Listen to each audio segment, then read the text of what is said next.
Buongiorno, benvenuti al nostro Focus TG. Siamo in diretta anche oggi in onda per informarvi di quello che è successo in Veneto.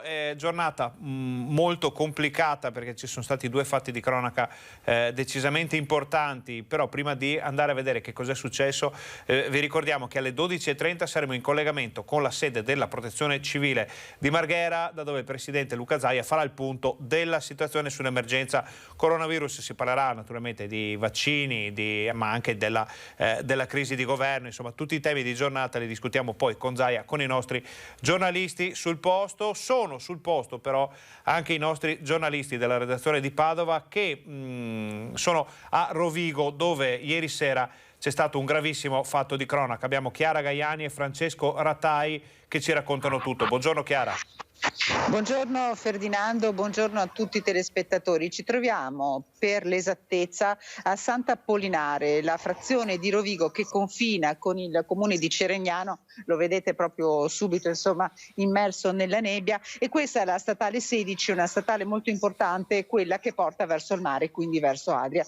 Siamo proprio all'interno di questa sorta di piccolo accampamento, un gruppo sparuto di poche roulotte dove da anni viveva una famiglia di nomadi. Peraltro i vicini ci hanno raccontato che la convivenza era civile nonostante le condizioni qui siano davvero pessime, mucchi di immondizie e non ci troviamo nel posto più bello del mondo. Erano circa le 19:30 di giovedì quando in questa roulotte, la roulotte di famiglia, è tornato un ragazzo di poco più di 17 anni in compagnia della fidanzata di 26 anni. Avevano un macete entrambi, pare fossero due infatti le armi sul posto, un macete molto lungo, ci ha raccontato, circa 50 centimetri. È iniziata subito una lite furibonda tra il ragazzo e il padre di 45 anni, una lite che è iniziata all'interno del roulotte secondo le prime ricostruzioni, ma c'è grande riservo perché è coinvolto un minorenne, quindi anche gli investigatori della polizia che hanno lavorato qui per tutta la notte mantengono grande prudenza nelle dichiarazioni che ci stanno fornendo. Il diverbio tra i due, la lotta si è spostata poi qui, alla fine è partito un colpo che avrebbe preso il padre alla clavicola sinistra, l'uomo sanguinante avrebbe poi percorso qualche metro cercando di chiedere aiuto ai vicini, ma non sarebbe neppure riuscito a farlo. Per i due è iniziata una fuga durata circa 3 ore. Nel frattempo qui è arrivata la polizia, che ha iniziato a cercare di ricostruire e di capire che cosa fosse accaduto. Tenete conto che qui c'erano anche altri bambini piccoli che hanno assistito a tutta la scena, oltre alla moglie dell'uomo e mamma dell'omicida. 3 ore dopo il fermo, avvenuto a circa 3-4 chilometri di distanza, i due avevano preso l'auto del padre ed erano scappati, sono stati poi accompagnati in questura. Per loro è scattato un fermo per omicidio premeditato in concorso, un fermo firmato per la fidanzata di 26 anni, ricordiamolo, dalla Procura di Rovigo, mentre per quanto riguarda il 17enne è coinvolta la Procura dei minori di Venezia, quindi si tratta di un fermo di polizia giudiziaria. Ma che cosa sia accaduto esattamente stanno cercando di ricostruirlo anche in questi minuti gli investigatori che stanno lavorando su un caso davvero molto delicato. Sicuramente il ragazzo era rientrato a casa probabilmente arrabbiato, forse in stato di alterazione. Sicuramente entrambi avevano un'arma, sia lui che la fidanzata. Cosa poi abbia fatto scatenare una furia del genere saranno poi gli atti, insomma, a raccontarlo. Allora Chiara, durante la tua spiegazione di questo drammatico fatto di cronaca abbiamo avuto la possibilità di far andare in onda alcuni spezzoni di immagini che proprio si riferivano a ieri sera, ai primi momenti dopo che erano arrivati sul posto le forze dell'ordine, e anche abbiamo visto una camionetta dei vigili del fuoco. Ma questa mattina chi c'è lì ora? È tutto vuoto? Sono tutti andati via? Sì, sì, questa mattina qui ovviamente è stata sottoposta a sequestro la roulotte, questa che vedete alle mie spalle grigia, la più grande, dove è iniziato insomma il diverbio, e qui non c'è più nessuno. C'è molta poca voglia di parlare, siamo qui, lo potete vedere insomma, in una zona di aperta campagna.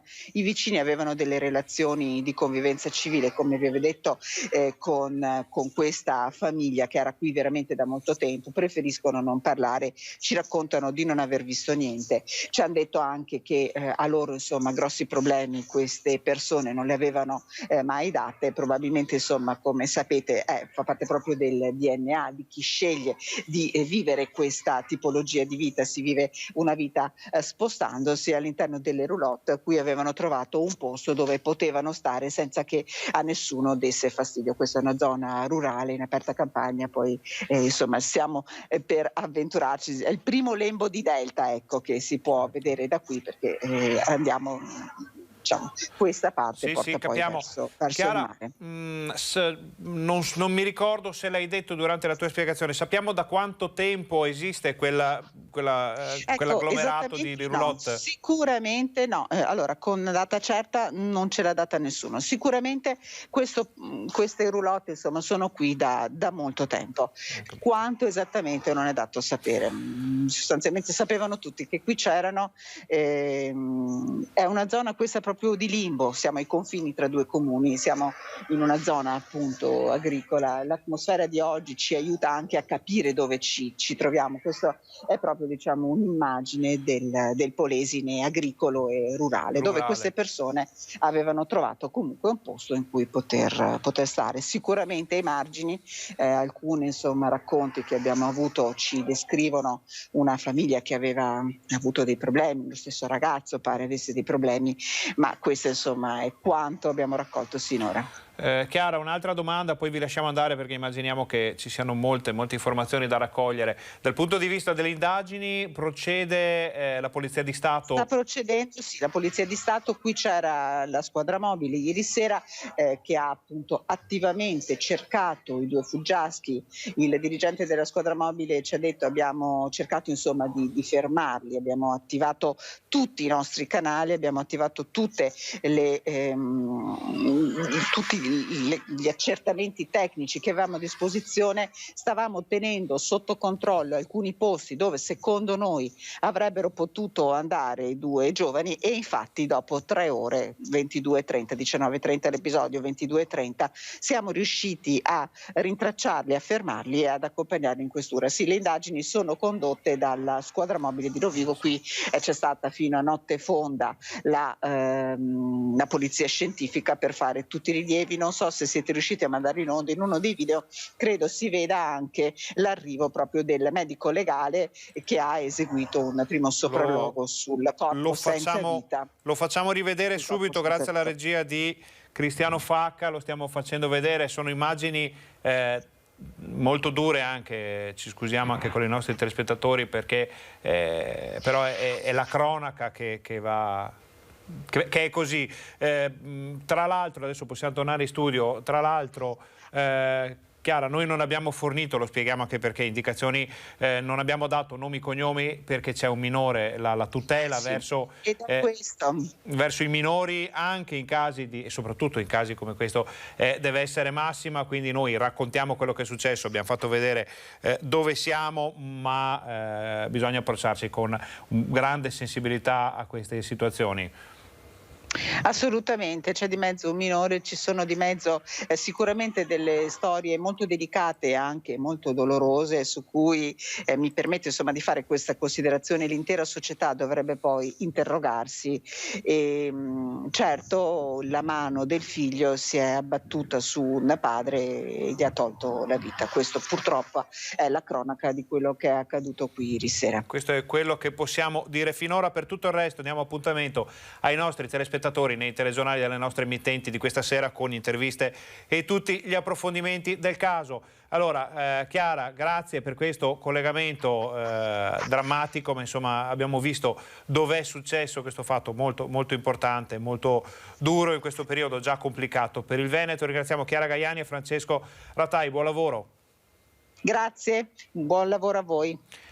Torniamo in studio, ma solo per lanciare la pubblicità, perché fra pochissimo saremo collegati con la provincia di Vicenza, dove Luisa Bertini è sul luogo del ritrovamento di un cadavere. Potrebbe esserci, secondo le prime ipotesi, una pirata della strada dietro a tutto questo. Non sappiamo ancora bene che cosa sia successo. Ce la racconterà la nostra collega fra pochi minuti. State con noi, torniamo fra pochissimo.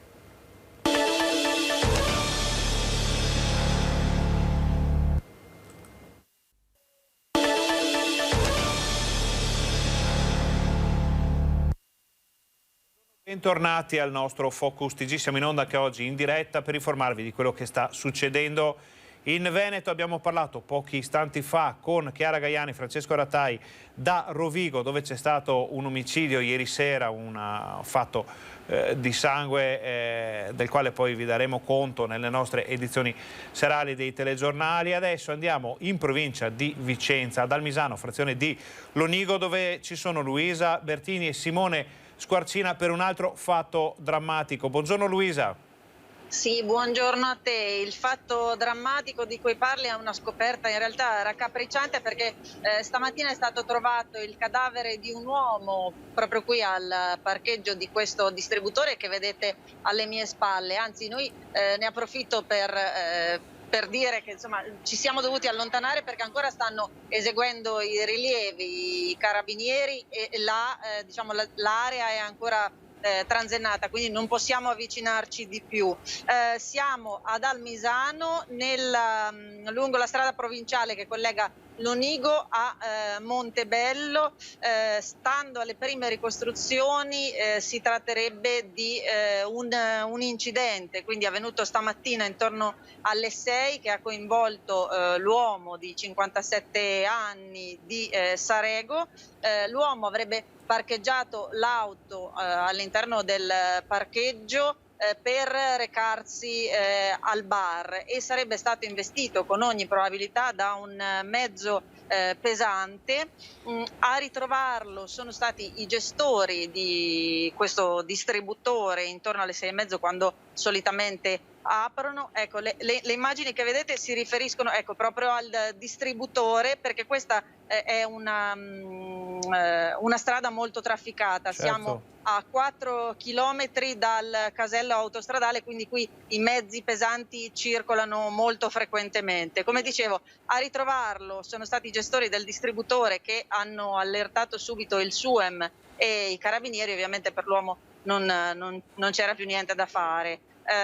In questo momento stanno ancora facendo i rilievi, stanno acquisendo i filmati delle telecamere di videosorveglianza e per verificare appunto le responsabilità e che cosa sia accaduto, per ricostruire i fatti. Allora Luisa, intanto grazie di questa prima ricostruzione. Dicevamo, non è possibile ancora dare il nome della persona perché ci sono indagini in corso. Noi abbiamo avuto anche, lo spieghiamo per i nostri telespettatori, la cautela di ombreggiare, di mettere dei pixel sia sul corpo steso a terra che sulla vettura, proprio perché non è ancora stato identificato e sarebbe molto spiacevole che magari i familiari venissero a saperlo dalla TV piuttosto che dalle forze dell'ordine. Quindi una spiegazione per i nostri telespettatori, una cautela che va assolutamente nei confronti di chi è rimasto coinvolto in questo incidente. Però dicevamo, con ogni probabilità, perché sappiamo che i distributori di benzina come punti sensibili sono fortemente soggetti a videosorveglianza, quindi quasi certamente si riuscirà a risolvere questo dilemma in tempi, speriamo, rapidi. Secondo te è possibile? Sì, diciamo che al momento stanno acquisendo i filmati. Diciamo, quello che si suppone, la possibilità più accreditata è appunto quella dell'incidente del camionista che per una manovra sbagliata, complice la nebbia della mattina, perché stiamo parlando delle 6 di mattina, il fatto è accaduto molto presto, probabilmente non si è accorto, insomma, omissione di soccorso, sì, insomma, stanno accertando per ricostruire le eventuali dinamiche. Vedete ancora dalle immagini i rilievi, prima è arrivato anche il PM Gianni Pipeschi e quindi è tutto ancora in evoluzione e in corso. Luisa, ti chiedo un'ultima informazione, naturalmente fermo restando quello che abbiamo detto finora. Si sa solo se si tratta di una persona giovane o di un anziano, un uomo di mezza età? Ci pare di capire che sia un uomo, un maschio? Sì, è un uomo di 57 anni di Sarego. Ok, questo è importante almeno per far capire di cosa stiamo parlando di una persona appunto di 57 anni. Allora Luisa, intanto grazie per queste informazioni. Tutto il resto, tutti gli approfondimenti, le interviste e naturalmente quello che accadrà poi nel corso della giornata lo vediamo nel TG Vicenza di questa sera. Ringraziamo Luisa Bertini, Simone Squarcina, grazie, buon lavoro. Grazie. Torniamo in studio. Allora, avete visto una giornata decisamente drammatica per il Veneto, possiamo anche dire tragica, perché un omicidio ieri sera a Rovigo. Abbiamo sentito Chiara Gaiani che ci ha fatto il punto della situazione da Rovigo, da questo campo nomadi nel quale c'è stato un omicidio, è stato ammazzato un uomo. Allora, è stato fermato il figlio minore, tra l'altro, assieme alla fidanzata, che avrebbero ucciso l'uomo a colpi di macete. Tutto è ancora sotto indagine, tutto è ancora nel campo delle ipotesi, anche se ormai da quello che si è capito la situazione dovrebbe essere questa. Invece a Almisano, Lonigo, è stato trovato il corpo di un 57enne di Sarego, almeno queste sono le prime informazioni, steso a terra nel parcheggio con le chiare prove di un investimento, che sia stata una macchina, un camion, che non si sia accorto che sia stato un pirata della strada. Questo lo sapremo poi nel corso, quasi sicuramente nel corso della giornata, perché le immagini delle telecamere di videosorveglianza saranno molto, molto utili per definire anche questa vicenda. Quindi due fatti di cronaca estremamente drammatici per la nostra regione. Noi fra poco saremo collegati con il governatore Luca Zaia dalla sede della Protezione Civile di Marghera per fare il punto della situazione sull'emergenza coronavirus. Naturalmente si parlerà anche di politica nazionale, perché sappiamo che sono ripartite, vediamo se ci sono informazioni tra l'altro su questo argomento, sono ripartite le consultazioni da parte del del Premier incaricato Mario Draghi, che incontra i primi partiti. Ci saranno 2 giorni di incontri. Pare, secondo il calendario che è stato reso noto, che Draghi incontrerà domani Lega e 5 Stelle, naturalmente in modo separato, mentre oggi dovrebbe incontrare tutti gli altri per capire se si trova la quadra per questo nuovo governo. Si dice, i rumors sono questi, che ci siano degli spiragli per la composizione di una squadra, per dei nomi, per soprattutto la fiducia, quindi il voto positivo in Parlamento. Questo lo vedremo solamente nei prossimi giorni, però il fatto che non ci siano porte chiuse in faccia al Premier incaricato Mario Draghi per ora è una notizia confortante. Tutto il resto lo vediamo nel seguito della nostra informazione. Ora noi facciamo una brevissima pausa, state con noi. Torniamo fra pochissimo.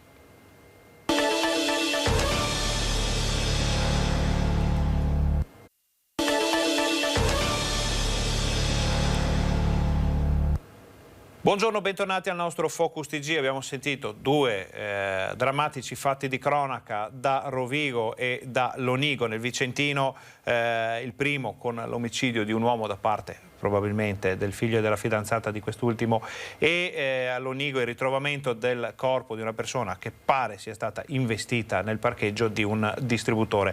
Nel corso della nostra informazione nei telegiornali di questa sera poi tutti gli approfondimenti del caso. Adesso entriamo invece nell'ottica emergenza coronavirus. Fra pochi minuti saremo collegati con la sede della Protezione Civile di Marghera per il punto stampa del presidente Luca Zaia.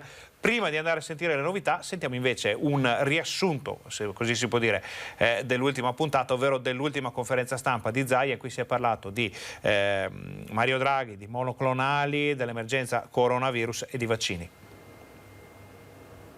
Inutile che ci riempiamo tanto la bocca di Stati Uniti, di Germania, di Svizzera, di Gran Bretagna e facciamo finta di non vedere che non sono paesi centralisti. Il centralismo è il Medioevo e l'autonomia, ve lo dico sempre, per noi è il rinascimento. Salvini sa benissimo che il tema dell'autonomia è un tema cogente. Gioca così la carta dell'autonomia il presidente Zaia nelle ore delle consultazioni del premier incaricato Draghi alla Camera. La madre di tutte le battaglie, questo è il senso, non può rimanere fuori da un esecutivo nemmeno di emergenza nazionale. Ovvio che si troverà un dossier sicuro, che è quello dell'autonomia, e l'altro immediato, che è quello del Covid. Due partite del resto strettamente connesse, visto che la sanità è competenza concorrente tra Stato e Regioni, proprio quella sanità veneta pronta già a partire con la cura dei monoclonali dopo l'ok dell'AIFA presieduta dal trevigiano Palù. Adesso sono stati autorizzati, definiamolo in via compassionevole, in via emergenziale, ditelo come volete, ma la sanità del Veneto assolutamente utilizzerà questo nuovo strumento. Capite che nelle prime fasi vuol dire RSA, vuol dire il paziente che ti arriva in pronto soccorso con i sintomi che puoi tentare di trattare con monoclonali, poi sono i medici che decidono. Nuove frontiere della cura che intervengono in un contesto epidemiologico mutato in fretta, come dimostra il calo di contagi e terapie intensive. Vedete che il crollo non ha eguali, andate a guardarvi tutte le curve che volete, non lo trovate.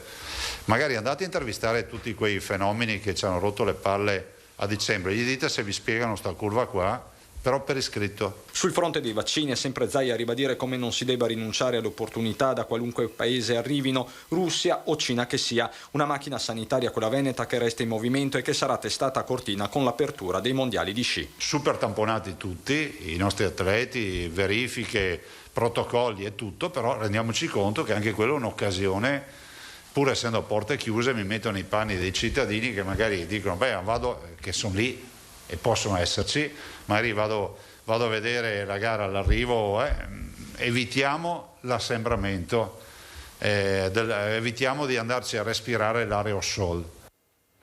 Allora, siamo già collegati con la sede della Protezione Civile di Marghera, dove arriverà fra pochi minuti il presidente Zaia per il consueto punto stampa sull'emergenza coronavirus. Vedete la selva di microfoni, giornalisti già pronti per le domande al presidente. Noi invece abbiamo un paio di notizie che ci arrivano dall'ANSA prima di vedere i dati in chiusura di questa parte. È prevista martedì, salvo imprevisti, l'inizio della campagna di vaccinazione degli under 55 con le dosi di AstraZeneca. Il vaccino arriverà per la prima volta domani in Italia e lunedì prossimo dovrebbe essere completata la distribuzione nei 293 centri di somministrazione. Martedì, a quanto si apprende, le dosi dovrebbero già essere disponibili per le somministrazioni. Questo è un lancio d'agenzia che è arrivato pochi istanti fa in redazione, che ci fa capire come ormai sia pronta anche questa seconda fase della campagna vaccinale che entro marzo potrebbe arrivare alla vaccinazione di 7 milioni di italiani.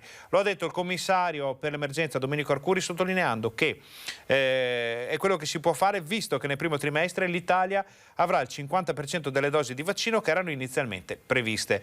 A gennaio, dice Arcuri, abbiamo ricevuto 2,3 milioni di dosi e a febbraio ne avremo, se le previsioni saranno rispettate e il governo confida in questo, 4,2 milioni. A marzo più di 8 milioni. In totale nel primo trimestre l'Italia avrà 14 milioni di dosi, quasi 15, conclude Arcuri, quando ne avremmo dovute avere 28 milioni. Quindi una situazione che va seguita da vicino. Questo per quanto riguarda i vaccini. Per quanto riguarda invece i dati dell'emergenza coronavirus, li vediamo assieme, sono quelli di ieri sera, perché come sempre il governatore li dà in diretta appena entra in sala stampa. Quindi teniamoci a mente questi dati, vediamo di confrontarli con quelli che darà il Presidente fra poco. Allora, 28.052 i positivi di ieri sera, un numero che scende davvero in picchiata rispetto a pochi giorni fa. 242 i positivi riscontrati con i tamponi nel pomeriggio di ieri. Il totale dall'inizio dell'emergenza coronavirus è di 315.083 persone positive dall'inizio, quindi ci avviciniamo all'anno celebrazione che insomma non è del tutto piacevolissima da fare, ma il 21 febbraio sarà un anno che è partita questa drammatica emergenza e arrivarci con dei dati in continua picchiata potrebbe essere un buon segno per il secondo anno, quello che stiamo vivendo in questi giorni. Allora, 9.183 purtroppo sono le persone che hanno perso la vita dall'inizio dell'emergenza coronavirus a causa del virus. I guariti, questo è un numero che cresce vistosamente ogni giorno, 277.848. Questi sono i primi dati. Noi nel frattempo cerchiamo di capire se arriva il Presidente, ma i nostri colleghi sul posto non ci danno ancora notizie dell'arrivo di Zaia. Vediamo che c'è un po' di movimento, quindi noi continuiamo a vedere i dati. La seconda parte della tabella, importantissima anche questo, perché è quella che riguarda la situazione degli ospedali. Allora, in area non critica abbiamo 1.748 persone ricoverate, di cui 545 guarite e 1.203 ancora positive al coronavirus. Quindi dati che sembrano portare verso una situazione positiva, perché solo pochi giorni fa questo numero è molto più alto. Nelle terapie intensive ci sono 212 persone ricoverate, di cui 173 ancora positive al coronavirus e 39 che si sono negativizzate. Vedete che c'è una grande differenza fra le due situazioni. In area non critica sono molti negativizzati, addirittura quasi metà circa rispetto alle persone che sono ancora positive. Invece in terapia intensiva il numero dei guariti, il numero delle persone negativizzate è molto minore rispetto a quello delle persone ancora positive, segno che l'ingresso in terapia intensiva è veramente difficile da superare per l'organismo umano quando si tratta di curare i sintomi del Covid. I dettagli rispetto al giorno precedente sono questi: 29 ricoverati in meno in area non critica, 3 terapie intensive in meno. Il numero delle terapie intensive scende meno vistosamente rispetto a quello dell'area non critica, purtroppo è una dinamica a cui siamo abituati. Notizia non buona perché ci sono ancora decessi, però positiva perché ce ne sono meno dei giorni scorsi. Abbiamo 15 persone che hanno perso la vita con il coronavirus nel pomeriggio di ieri. Naturalmente questa non è affatto una buona notizia, ma vista nell'ottica dei dati da dicembre in poi è un lievissimo miglioramento. Saremo veramente positivi solo quando non potremo più contare nessun morto, nessun ricoverato a causa del coronavirus. Luca Zaia deve ancora arrivare, noi diamo un'occhiata qui se i nostri colleghi ci danno notizie. No, allora non abbiamo ancora novità sull'arrivo di Zaia. Ovviamente non lanciamo altri servizi per lasciare spazio al governatore nel momento in cui arriverà nella sede della Protezione Civile di Marghera, con la quale siamo già collegati, anzi chiediamo a Cristiano Facca in regia di metterci a fianco della sede con la famosa selva di microfoni. Noi siamo pronti a dare la linea e vi leggiamo però un lancio di agenzia che riguarda Zaia, perché il governatore dice: sono sicuro che Matteo Salvini saprà muoversi con senso di responsabilità nei confronti del Paese e anche responsabilità nei confronti della nostra identità, nel senso che Salvini affronterà il colloquio con Draghi, mettendosi al tavolo, ascoltando senza pregiudizi i progetti del governo del presidente incaricato. Per il governatore del Veneto, Luca Zaia, intervistato da un quotidiano nazionale, si va al tavolo per verificare se sia possibile lavorare. Zaia dice di reputare Draghi una persona intelligente e a modo. Mi rifiuto, ha fatto sapere il governatore, di pensare che i colloqui che intratterrà con noi siano soltanto delle liturgie. Il confronto con Salvini e con la Lega non è soltanto il confronto con il primo partito del Paese, ma anche con quello che ha la responsabilità di governo nei territori più produttivi. Afferma: sono convintissimo che un rituale vuoto non sia nello stile di Mario Draghi e che il confronto con il nostro movimento non sia un punto finale ma di partenza. Dichiarazione fortemente politica di Luca Zaia, del quale invece ora sentiamo tutto il resto delle notizie.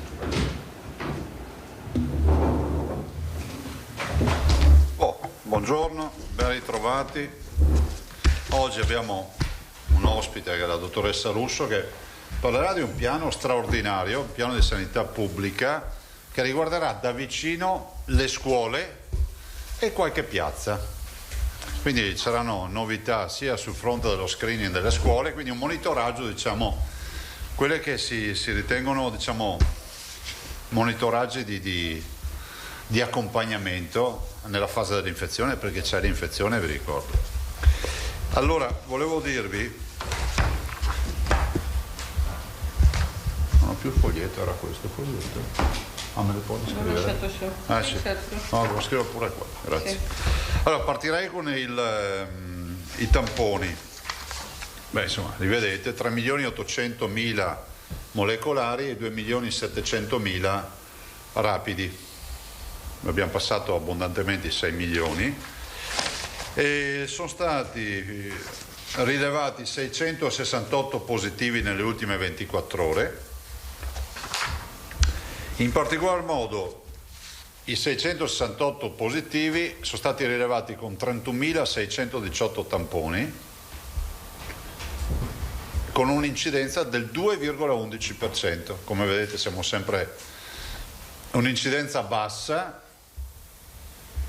che se considerate che è riferita a un campione non normale, ma un campione che ha avuto esposizione alla positività, ci conferma il dato del professor Baldo di ieri, 0,3% nella popolazione.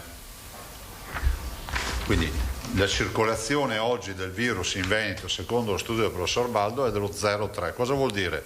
Vuol dire che se c'è una piazza con 1000 persone, ce ne sono 3, ma non per far baldoria, ce ne sono 3 che possono infettare le 1000 persone.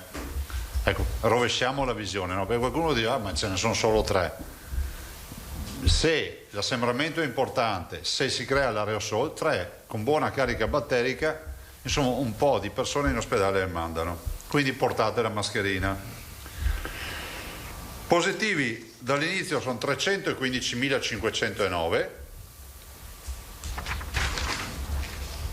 i positivi di oggi sono 27.926,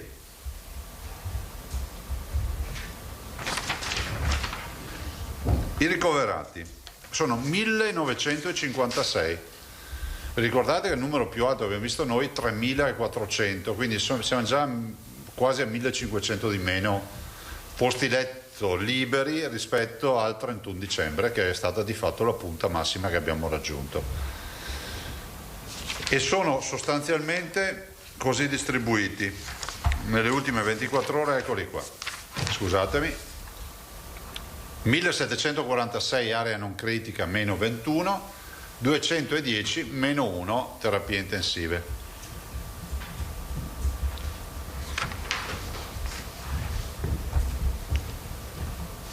I decessi sono 25 nelle ultime 24 ore, i dimessi sono 14.737. Allora, oggi è la giornata della classificazione.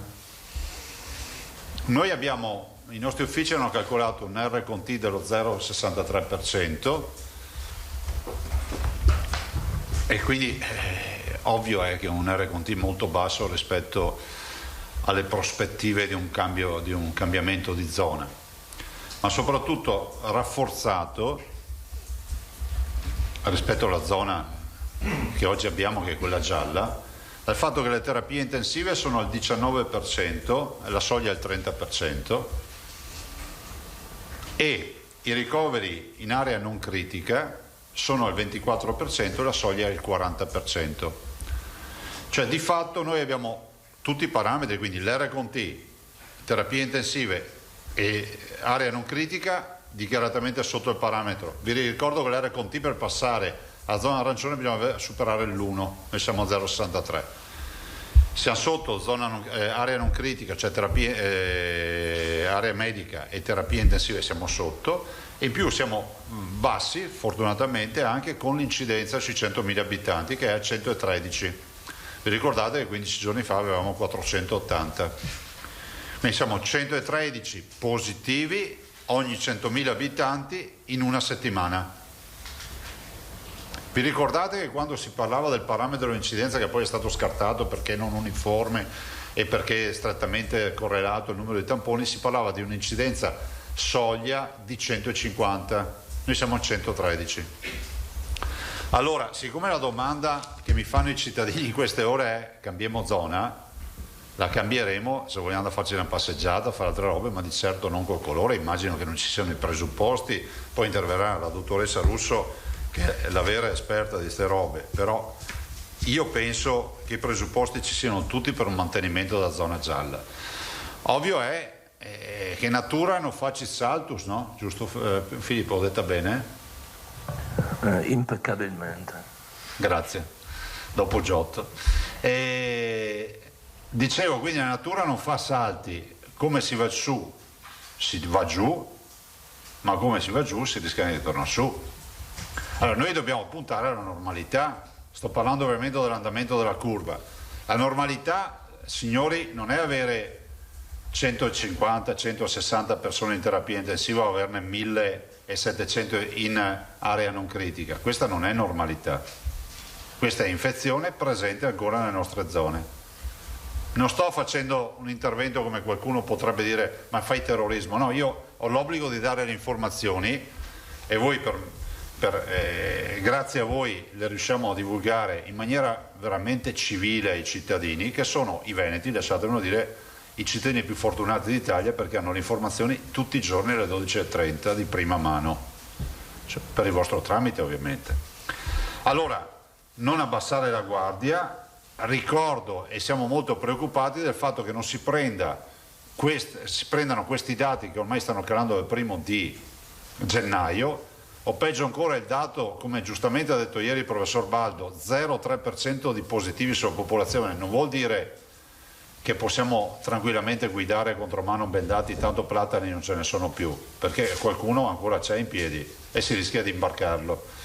Quindi dobbiamo fare attenzione. Altra preoccupazione, adesso il dottor Fror ne ha parlato stamattina con l'assessore Lanzarin, attiverà un tavolo anche per i monoclonali, ovviamente partendo dal riferimento della professoressa Tacconelli, che già sta sperimentando monoclonali, malattie infettive di Verona. Però vorrei ricordare che monoclonale non è la pastiglietta che ti fa passare mal di testa, cioè monoclonale è una cura, diciamo, ancora oggi sperimentale, che noi possiamo praticare in virtù delle decisioni, fortunatamente, del Ministero della Salute di 2 sere fa. Però voglio ricordarvi, perché vedo qualche cittadino che pensa, dice ma dove si va a comprare pastiglie? Cioè, queste sono infusioni flebo assistite in ambiente medico, con la verifica anche in post infusione, quindi con un periodo di osservazione. Quindi capite che poi il medico dovrà anche capire chi è titolato e candidato a avere la cura per monoclonale e chi no. Ve lo dico perché non voglio che qualcuno pensi che dice boh, fia dei vaccini, un po' di monoclonali, un po' di culo e ci salviamo. Non funziona così. Ci vuole sempre quello che si vuol dire non abbassare la guardia. Il che vuol dire portare la mascherina, igiene delle mani e distanziamento.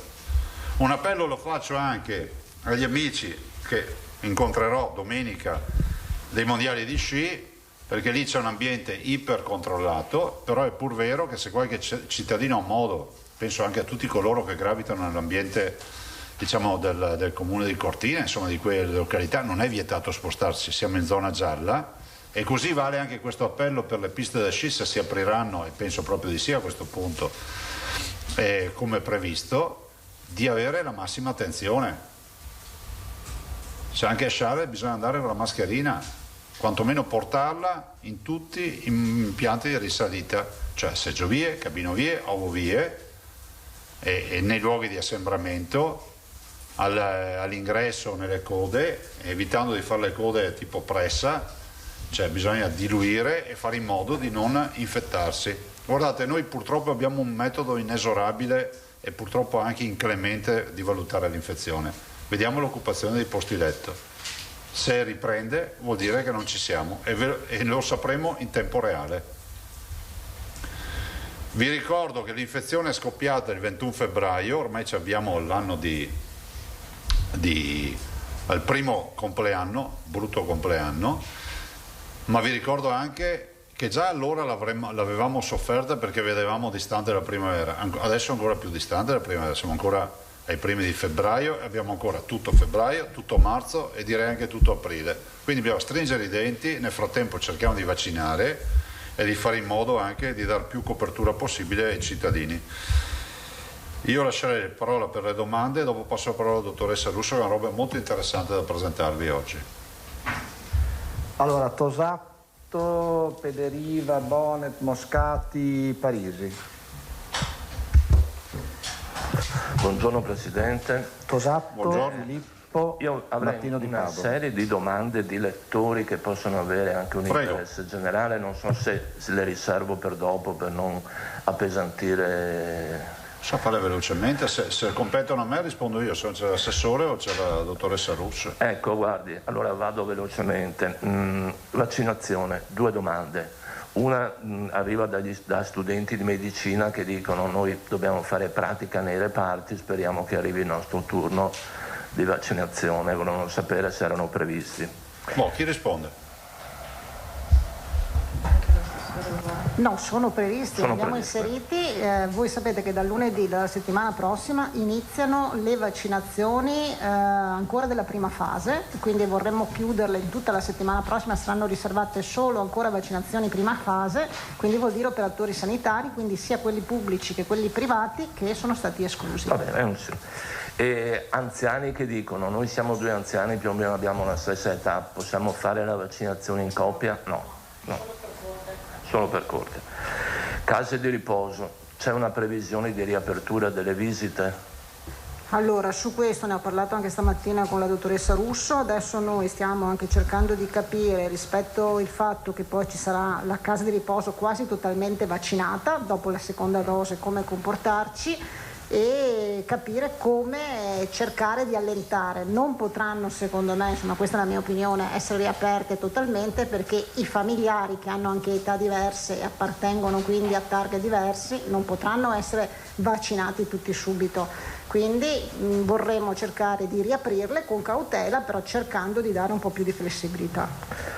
Ecco, c'è una signora di Caneva, provincia di Pordenone, che ha i parenti a Mogliano, compresa la madre, non riesce a vederli da un paio di mesi e dice ma non c'era stato l'accordo tra il presidente Zaia e Federica per lei ricordava che qualche mese fa c'era stato un accordo per le visite Sì, ma siamo frontaliere. Adesso siamo gialli. Adesso siamo gialli e si può.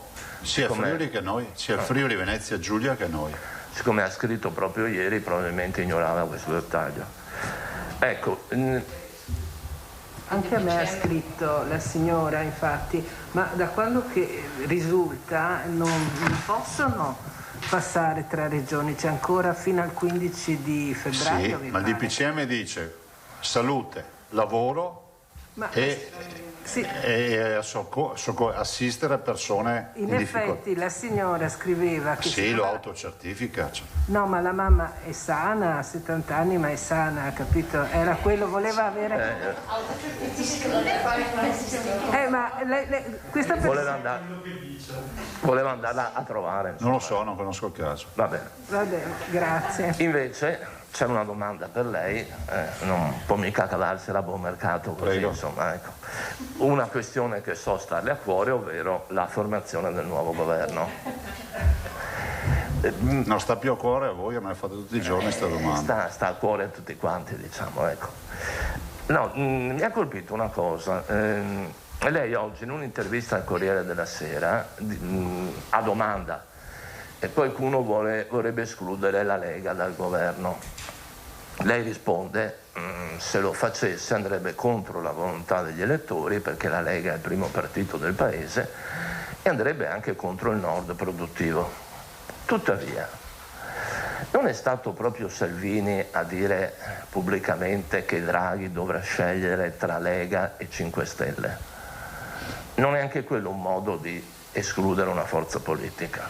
Ma sai, guarda, io ho dato una risposta che ripeto, ho detto che conosco il professor Draghi, fra l'altro io l'ho conosciuto da ministro, quando io ero ministro, per cui era governatore della Banca d'Italia, quindi facevamo le commissioni previste per legge, no? Essendo il Ministero dell'Agricoltura coinvolto proprio assieme a quello delle Finanze e ad altri ministeri per queste riunioni. E dico che il professor Draghi io lo conosco come persona seria e anche con una visione liberale, no? Quindi se qualcuno dice che la Lega vuole essere tagliata fuori, io penso che non sia, come ho detto oggi, una liturgia quella degli incontri. Mi rifiuto di pensare che uno stia lì a dire devo arrivare a sabato mattina e aver finito sto giro e dopodiché tiro fuori a sorpresa tutto quello che ho già deciso. Non è una liturgia. Ho detto piuttosto che, siccome si parla di governo di salute pubblica, qualcuno parla di governo di unità, mi viene in mente Churchill, no? Che lo fece, e tutte queste robe penso che non prescindano dal fatto che le forze politiche debbano essere ascoltate e soprattutto che non ci sono solo i numeri del Parlamento, quindi non c'è solo un voto quantitativo, ma ce n'è anche uno qualitativo che oggettivamente la mia forza politica rappresenta, perché oltre ad essere la prima forza politica a livello nazionale è anche la forza politica che governa i territori più produttivi, guarda caso, di questo paese. Allora se il contratto sociale ancora è valido vuol dire che qualcuno lo rappresentiamo, no? Tutto qua, nel senso che poi si tratta, guarda, io mi fermo qui, non partecipo ai tavoli, non so nulla di ste robe. L'ultima cosa, che non partecipi ai tavoli può essere che non sappia nulla. No, guarda, non è la mia ansia quotidiana, la mia ansia quotidiana sono tutte queste robe qua, guardate, cioè, anche perché io vedo 2 bollettini al giorno con tutte le analisi, tutti i grafici. Mi daranno la laurea honoris causa in grafici, sicuramente. Statistica. Basta in grafici. Statistica l'ho fatta già nella laurea. Chiedo l'ultima cosa. Prego. L'esplorazione sui mercati per i vaccini, l'ho sentita dire che in realtà di offerte ne avete tante, ma dovete vagliare tra offerte credibili e truffe mascherate. No, l'unica cosa che posso dirvi è questo, che sia innegabile che il mercato si sta muovendo e anche parecchio. Stiamo parlando sempre di un mercato istituzionale, cioè rivolto alle istituzioni, almeno per quello che accade a noi, ma sento anche qualche collega che mi dice ma sì, qualche telefonata, qualche mail. Spesso questo mercato è alimentato da intermediari che vanno verificati. E vi ricordo che noi siamo enti pubblici, noi conosciamo solo la Gazzetta Ufficiale, per capirci, per noi non esiste mercato nero, robe fantasiose da film, non esiste nulla, esiste solo la legalità. C'è chi si ferma al primo vaglio, perché magari è amico dell'amico dell'amico dell'amico dell'amico dell'amico, c'è chi fa vedere i portoni con un'insegna anche importante, e quindi mi fermo qui. Posso confermare solo che è in progress, qualche incontro lo abbiamo avuto, le persone che ho incaricato li ha avuti, e se mai fosse vero che si può arrivare a una soluzione nella legalità, vorrebbe dire vaccinare di più. Grazie. Non posso aggiungere altro in questo momento. Angela Pederiva, il Gazzettino. Grazie, buongiorno Presidente. Buongiorno. Compatibilmente con la situazione istituzionale di stallo, visto che abbiamo un governo dimissionario, quello in carica, e uno incaricato che ancora non ha insediato né tantomeno formato, vorrei capire sulla questione dei ristori, nel senso che tra le imprese si sta diffondendo il timore che il fatto che il decreto verrà affidato al futuro esecutivo rallenti di molto le procedure e possa anche cambiare nel merito, il timore è al ribasso, il contenuto del decreto stesso. Le chiedo se nei tavoli vari che state avendo, non so se rallentati data la situazione, ne state parlando, avete ragguagli in tal senso? Ne abbiamo parlato, non c'è nessuna notizia in merito, nel senso che il governo uscente alcuni esponenti hanno confermato nell'ultima riunione che il decreto era pronto, ma la crisi ha rallentato questo. Voi sapete che quando sono state istituite le nuove zone noi abbiamo chiesto con forza che si pensasse ai ristori, tanto è vero che a onor del vero è stato portato avanti lo scostamento per poi sostenere il tema dello scostamento di bilancio per poi sostenere l'ulteriore decreto. Allora, verosimilmente immagino che il governo entrante, chi che sia, un dossier come questo lo debba chiudere, quantomeno perché rappresentava e rappresenta un impegno nei confronti di queste aziende. Al momento però non ho notizie di dietrofront o altre robe, se no saremmo intervenuti. Ok. Legato a questo tema volevo chiederle anche questo, ci sono varie indiscrezioni, il totonomi cosiddetto, no? Al posto di Speranza potremmo andare Sileri, al posto di Arcuri viene evocata la figura di Bertolaso. Le chiedo, un cambio in corsa, che cosa rappresenterebbe nell'operatività della macchina per voi che appunto dovete porre delle domande, delle richieste e ottenere anche delle risposte? Teme un cambio da questo punto di vista? Guarda, il Presidente del Consiglio incaricato presenterà una sua lista al Presidente della Repubblica come previsto dalla Costituzione. Se un'azienda si ferma perché cambia l'amministratore delegato vuol dire che non è un'azienda. Cioè, come se io andassi via da qua e chiudessero le porte degli ospedali, allora che c'è cosa, uno dice ma dove siamo? Penso che le professionalità in tutti i ministeri ci sono. Parlo di quelle della macrostruttura, no? Dei tecnici, di persone che comunque di provata anche professionalità. Dopodiché avranno il loro amministratore delegato che è rappresentato dal ministro, però sotto insomma io sotto ho sempre visto in questi anni squadre, insomma, cioè non è che. Dopodiché ci sono le caratteristiche personali, c'è chi risponde al telefono, è abituato a rispondere in continuazione al telefono, altri che non si trovano mai, ma insomma queste rientrano nelle prerogative delle diverse personalità.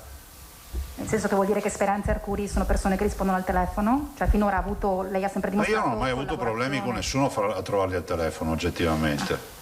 Da Conte in giù non ho mai avuto questo problema. Ma ho fatto un esempio, no? Poi... Però insomma è giusto che ognuno si faccia la squadra che pensa sia la migliore. Cioè.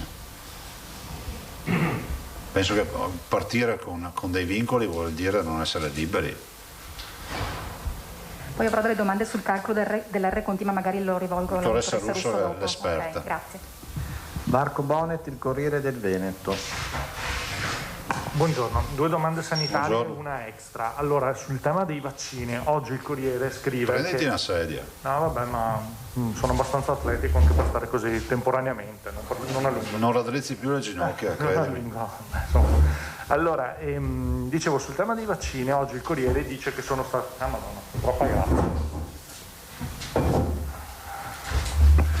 Ecco, adesso sono comodo. Grazie Carlo. Dicevo, il Corriere oggi dice che sono stati individuati 2 stabilimenti in Italia che potrebbero produrre i vaccini. Dice che uno è in Lazio e uno è nel Veneto. Abbiamo informazioni, diciamo, al di là dell'indiscrezione?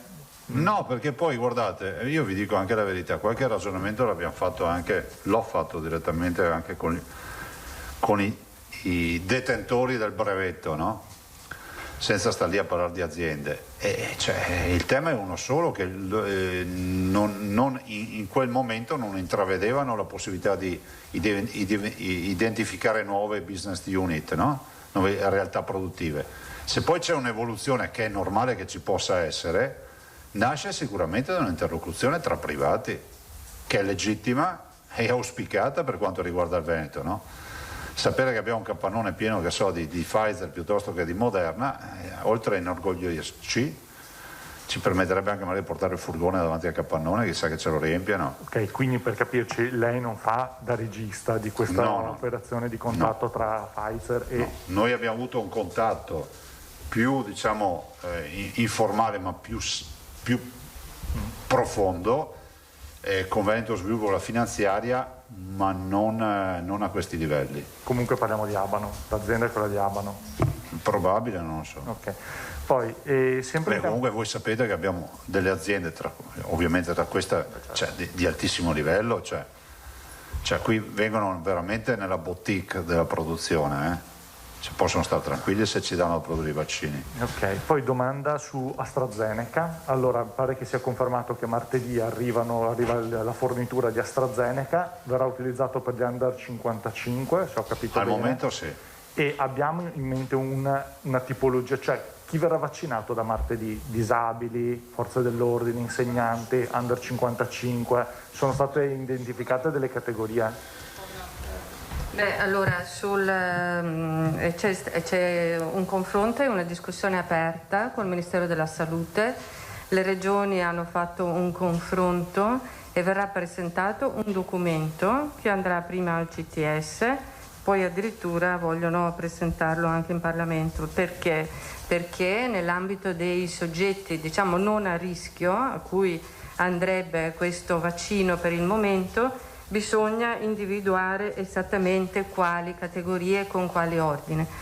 Allora sembra che la prima, ipotesi sarebbe quella di offrirlo agli insegnanti e alle forze dell'ordine e poi ad altre categorie, però non abbiamo ancora nessun documento ufficiale, è stato un documento di discussione che deve fare il suo percorso, quindi noi aspettiamo questo per avere un'informità a livello di tutte le regioni e seguire quelle che saranno le indicazioni nazionali. Però scusi, se col vaccino che arriva martedì... Intanto non mi risulta proprio che arrivi martedì, adesso aspettiamo conferma. E poi nel momento in cui arriva, io spero che prima che arrivino anche le categorie per cominciare ad offrirlo, ma comunque questo non rappresenta un problema perché le nostre sedi vaccinali sono già state predisposte. Per cui se dovessimo avere la necessità di offrirlo subito vuol dire che invece di mandare la lettera faremo una chiamata aperta e le categorie che sono coinvolte, che sono state indicate, intanto possono cominciare a venire. Però è chiaro che il disegno deve essere chiaro e deve essere organizzato in modo da dare la possibilità a tutte le regioni di rispondere nella maniera adeguata. Ok, grazie. La domanda extra invece sulla Valdastico, perché c'è stata la pronuncia della Cassazione, di cui non credo si debba ripercorrere, comunque la vista, la sentenza... No. Ah, ok, allora brevemente. Sì, cosa dice? La Cassazione si è pronunciata sul ricorso al Consiglio di Stato del Comune Trentino, quello di Besenello, che ha fatto ricorso. Davide che sta bloccando la Golia, e la Cassazione gli ha dato ragione, nel senso che dice che la Valdastico può essere concepita solo nella sua globalità. Il Veneto non può realizzare il suo tratto fino alla Valle dell'Astico e fermarsi lì, e ovviamente esultano loro perché dicono questo significa che allo stop dell'opera, cioè se non c'è il via libera nostro non si va avanti. Però pensavo la sapesse, volevo chiedere un po'. No, però guarda, allora, come al solito, no? Questo è un itinerario del quale ha parlato il mondo, ne stiamo parlando ormai da generazioni, per cui non è un insulto al territorio. Dopodiché c'è giustamente, legittimamente qualcuno che ricorre, vedremo di vedere bene la sentenza e di difendere gli interessi anche di chi non ha ricorso e che gli va bene che la strada venga fatta. Ovviamente voi capite che il completamento verso nord della Valdastico, al di là magari di qualche fantasioso che pensa che ci siano sempre gli affari e robe, oltre ad essere un impegno che si sta procrastinando da anni, rappresenta per noi un valico accessorio del Veneto verso il Brennero, perché la Valdastico parte dalla 4 e finisce al Brennero. Vuol dire che sgraveremo il nodo di Verona, vuol dire che sul fronte dell'inquinamento e della sicurezza stradale comunque si ridistribuisce il tutto, e saremo anche a completare un itinerario con la pedemontana, perché a quel punto tutta la pedemontana che vuole andare verso nord, al Brennero, in Germania e su di là, Trento, Bolzano, evita tutto il passaggio su A4 sul quadrante Europa e per il Brennero partendo da Verona, o anche magari come fanno molti oggi in assenza di viabilità, passando per il Monte Bellunese e Bassanese, Valsugana e tutto quello che sapete. Quindi penso che questo itinerario dia veramente delle risposte ai territori. Dopo è legittimo ricorrere, è legittimo anche mandare avanti i provvedimenti. Prego. Ci sono altri? Moscati e Parisi, grazie. Sì, buongiorno Presidente. E c'è Curzio anche, se non sbaglio. Adesso però, si è prenotato adesso. Buongiorno.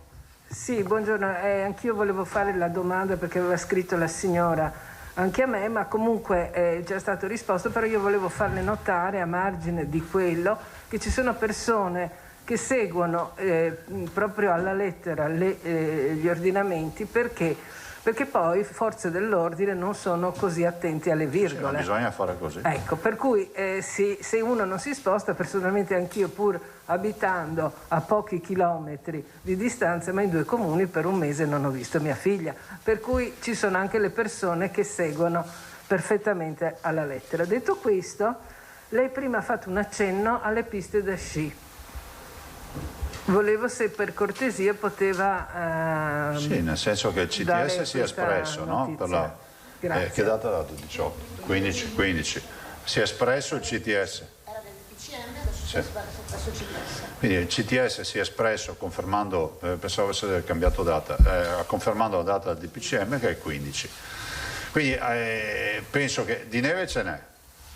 Questo è un aspetto non irrilevante, perché immaginate se dovessimo aprire le piste da sci e anche pensare di dover sparare la neve perché non ce n'è. In una stagione come questa è già stato un disastro. Io spero che si possa affrontare questo scorcio di stagione, che comunque diciamo con la neve con queste temperature c'è, e lo si faccia in maniera assolutamente rispettosa delle regole, tutto qua, nell'interesse di tutti. Prego. Parisi, Media Nord-Est. Ecco, vorrei ricordare che fra l'altro siamo aperti perché siamo in zona gialla, altro piccolo particolare, quindi il passaggio in zona arancione provocherebbe le chiusure anche delle piste da sci, di fatto, e di diritto anche. Buongiorno a tutti, buongiorno. Buongiorno. Presidente, anche io ho una serie di domande, dunque comincio dalla prima. Ci arrivano diverse segnalazioni da molti ospedalieri, in particolare l'ultima da Bassano. Ci chiedono come mai stanno continuando a fare i tamponi al personale sanitario a cui è già stata fatta la seconda dose di vaccino. Chiedono se il vaccino non sia sufficientemente efficace e se questo non sia uno spreco con i tamponi che potrebbero essere utilizzati per altre persone. Ma allora, guarda, io dico questo. Allora, spreco. La prudenza non è mai troppa. 2, è anche uno studio epidemiologico, se volete, indirettamente, per carità, non è uno studio che sia chiaro, però avere anche dati su cosa accade in post vaccinazione magari ci evita di dire ma si sono tutti infettati perché il vaccino non ha funzionato. Considerate, poi ve lo dirà la dottoressa Russo, adesso noi abbiamo intenzione di prendere in mano anche la partita della sieroprevalenza, quindi capire anche chi ha gli anticorpi e chi non ce li ha, perché lo screening, grazie a questo percorso che solo il Veneto ha fatto, vi ricordate quando siamo partiti dal tampone qualcuno sosteneva tampone non plus ultra, aveva scritto fuori dal laboratorio. Oggi siamo arrivati alla sieroprevalenza, siamo arrivati alle macchinette e ai tamponi di terza generazione, e la sieroprevalenza cosa significa? Il tampone ti dice se ce l'hai o non ce l'hai, la sieroprevalenza ti dice se l'hai avuto o non l'hai avuto. Quindi capite che andare magari da un dipendente dell'ospedale e capire che ha gli anticorpi, magari tu lo ignoravi perché con il tampone continuavi a fare il tampone. Tu dici dei vaccinati, ci potrebbe essere qualcuno che continua a fare il tampone, magari ha avuto il virus, noi non l'abbiamo beccato all'inizio, e continua a fare tamponi magari è pieno di anticorpi. Capite che sembra quasi un cane che si mangia la coda. Dopo la dottoressa Russo vi dirà anche questo aspetto. Grazie. Però è sempre la tutela dei lavoratori, massima. Scuola, la prossima domanda è sulla scuola. Dai dati appunto del bollettino di oggi risultano che 6 istituti superiori hanno 6 positivi in altrettante classi e quindi con tutta la classe in quarantena. È risolto da oggi il problema, ve lo dirà la dottoressa Russo. Benissimo, e poi l'altra domanda: quando verranno vaccinati i malati oncologici? Subito. In contemporanea con gli over 80, però ricordiamoci, l'abbiamo detto l'altro giorno, che noi abbiamo le dosi di Pfizer e Moderna solo proporzionate ai 358.000 over 80, perché questo è il criterio, quindi appena ci arriva altro vaccino chiaramente andiamo avanti anche con oncologici, trapiantati e quant'altro. Che sono quanti? 4.000 gli oncologici? No, i 20.000 sono gli oncologici, trapiantati non so se ci hanno fornito ancora il numero, 20.000 gli oncologici. 20.000 gli oncologici che attualmente sono stati, perché la categoria degli oncologici è molto ampia, quindi gli 20.000 sono quelli che abbiamo caratterizzato come essere oncologici superfragili, perché la categoria dei superfragili è stata inclusa in parallelo anche a livello ministeriale con quella degli ottantenni. Quindi diciamo coloro che sono attualmente in cura, che i medici che ce li hanno in cura come oncologici ritengono che siano da vaccinare subito, diciamo che questi rientrano in queste categorie dei super fragili, come diceva l'assessore, inseriremo anche i trapiantati o altre categorie che insomma via via vengono definite. Poi un'ultima questione che arriva con il quesito che arriva da Musile di Piave, dove una telespettatrice che se serve ci sono anche i riferimenti, ci dice come il 15 gennaio scorso venisse avvisata di un suo contatto positivo. A quel punto si è messa in isolamento, il 18 gennaio ha fatto il tampone risultante positivo, subito sabato scorso un nuovo tampone ancora positivo. Il medico di base però le dice che stando alla nuova normativa lui non può coprirle la malattia fino al 3 febbraio perché scaduti i 21 giorni, che può tornare nella comunità anche con tampone positivo. Ma al lavoro però non l'accettano se non presenta un tampone negativo e lei è disperata perché dovrà stare a casa senza stipendio e non può lavorare in smart working. Ha ragione. Prego. Allora, questa tematica dei 21 giorni è stata insomma presentata da tutte le regioni al Ministero. Adesso io non so se il DPCM è stato allineato perché c'era stato un disallineamento fra quello che prevedeva la circolare ministeriale, che appunto prevede che se il soggetto rimane positivo per oltre 21 giorni in assenza di sintomatologia può rientrare, perché quella positività non è indice di infezione trasmissibile e pertanto il soggetto può riprendere, diciamo, la propria attività. Il problema era nato appunto con i datori di lavoro che non riconoscevano questa cosa, ma mi risulta che ci sia, ma adesso approfondiremo anche con Botteone, eventualmente vi mandiamo, ci sia stato un correttivo perché anche era stato previsto proprio specificatamente questo allineamento fra quello che diceva la circolare del Ministero e il DPCM che invece diceva che se il soggetto era positivo non poteva rientrare al lavoro. Credo che mi risulta che sia stato superato, però adesso la norma precisa, però confermo che la persona oltre le 3 settimane, anche se è positiva in assenza di sintomi, può rientrare al lavoro. Grazie. E con questo il collega della TGR, scusa un attimo di rincoglionimento, e Curzio Petrenò e Cristina Giacomuzzo successivamente. Presidente, l'interlocuzione con i ministri attuali che bisognerà vedere che succederà col nuovo governo, com'è questa interlocuzione sul tema così scottante della pandemia e come vede le prospettive future nell'affrontare questa situazione, con che autorità pensa le regioni dovranno confrontarsi anche rispetto all'attuale commissario Arcuri? Io penso innanzitutto che sia fondamentale confermare che anche sabato noi abbiamo avuto una riunione di coordinamento con il governo su questo, quindi non si è mai andati avanti con i motori al minimo sulla partita del Covid e questo è realtà. Dall'altro la formazione del nuovo governo implicherà tutta una serie di scelte che competono ovviamente al Presidente del Consiglio. Non spetta a noi, le regioni saranno sempre sedute al tavolo e penso che sia innegabile che il ruolo delle regioni qui sia stato fondamentale per la partita del Covid.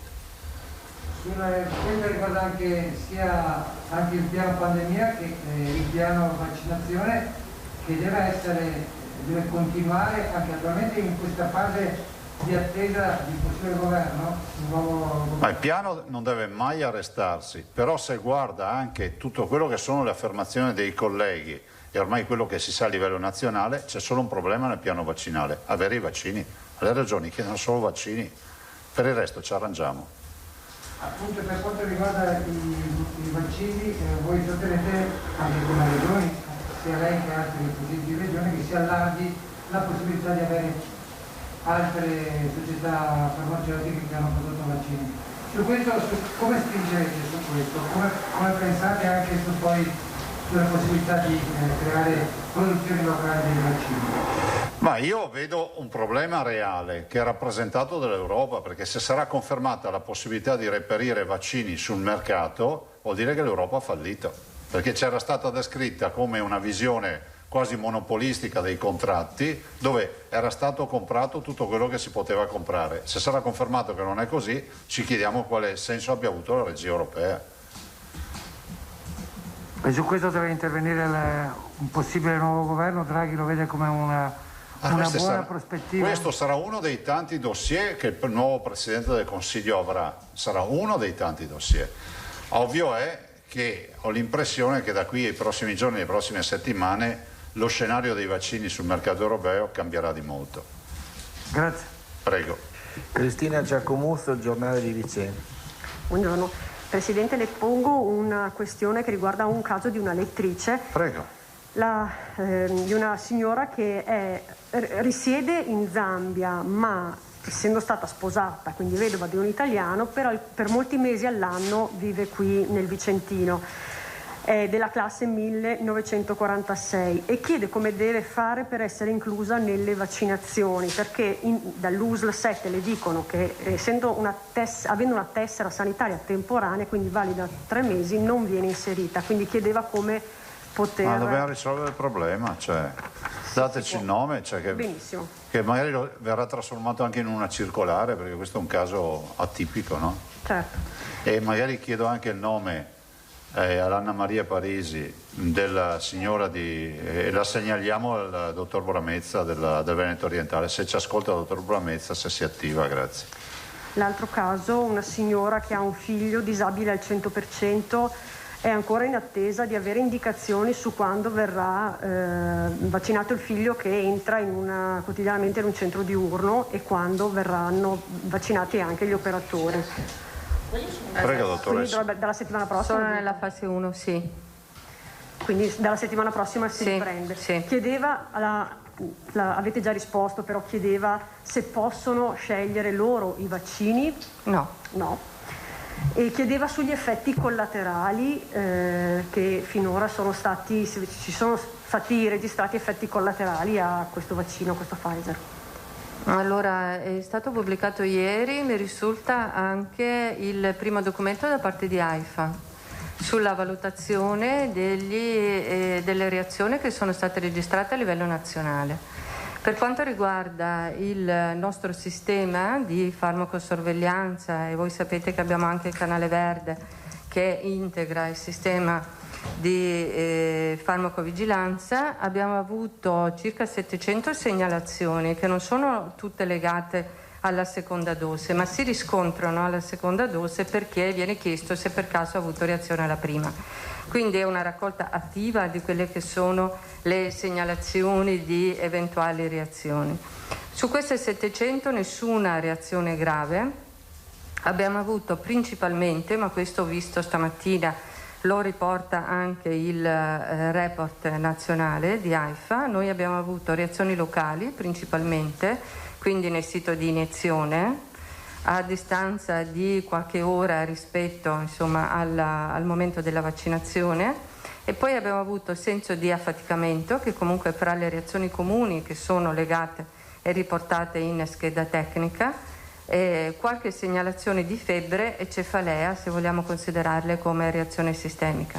Per quanto riguarda le reazioni allergiche, non abbiamo avuto nessuna reazione allergica grave, ma la comparsa in alcuni soggetti, adesso non so il numero preciso, di qualche reazione orticarioide. Quindi per quanto ci riguarda allo stato attuale, lo dico con tutta la precauzione del caso, non abbiamo avuto nessuna reazione grave.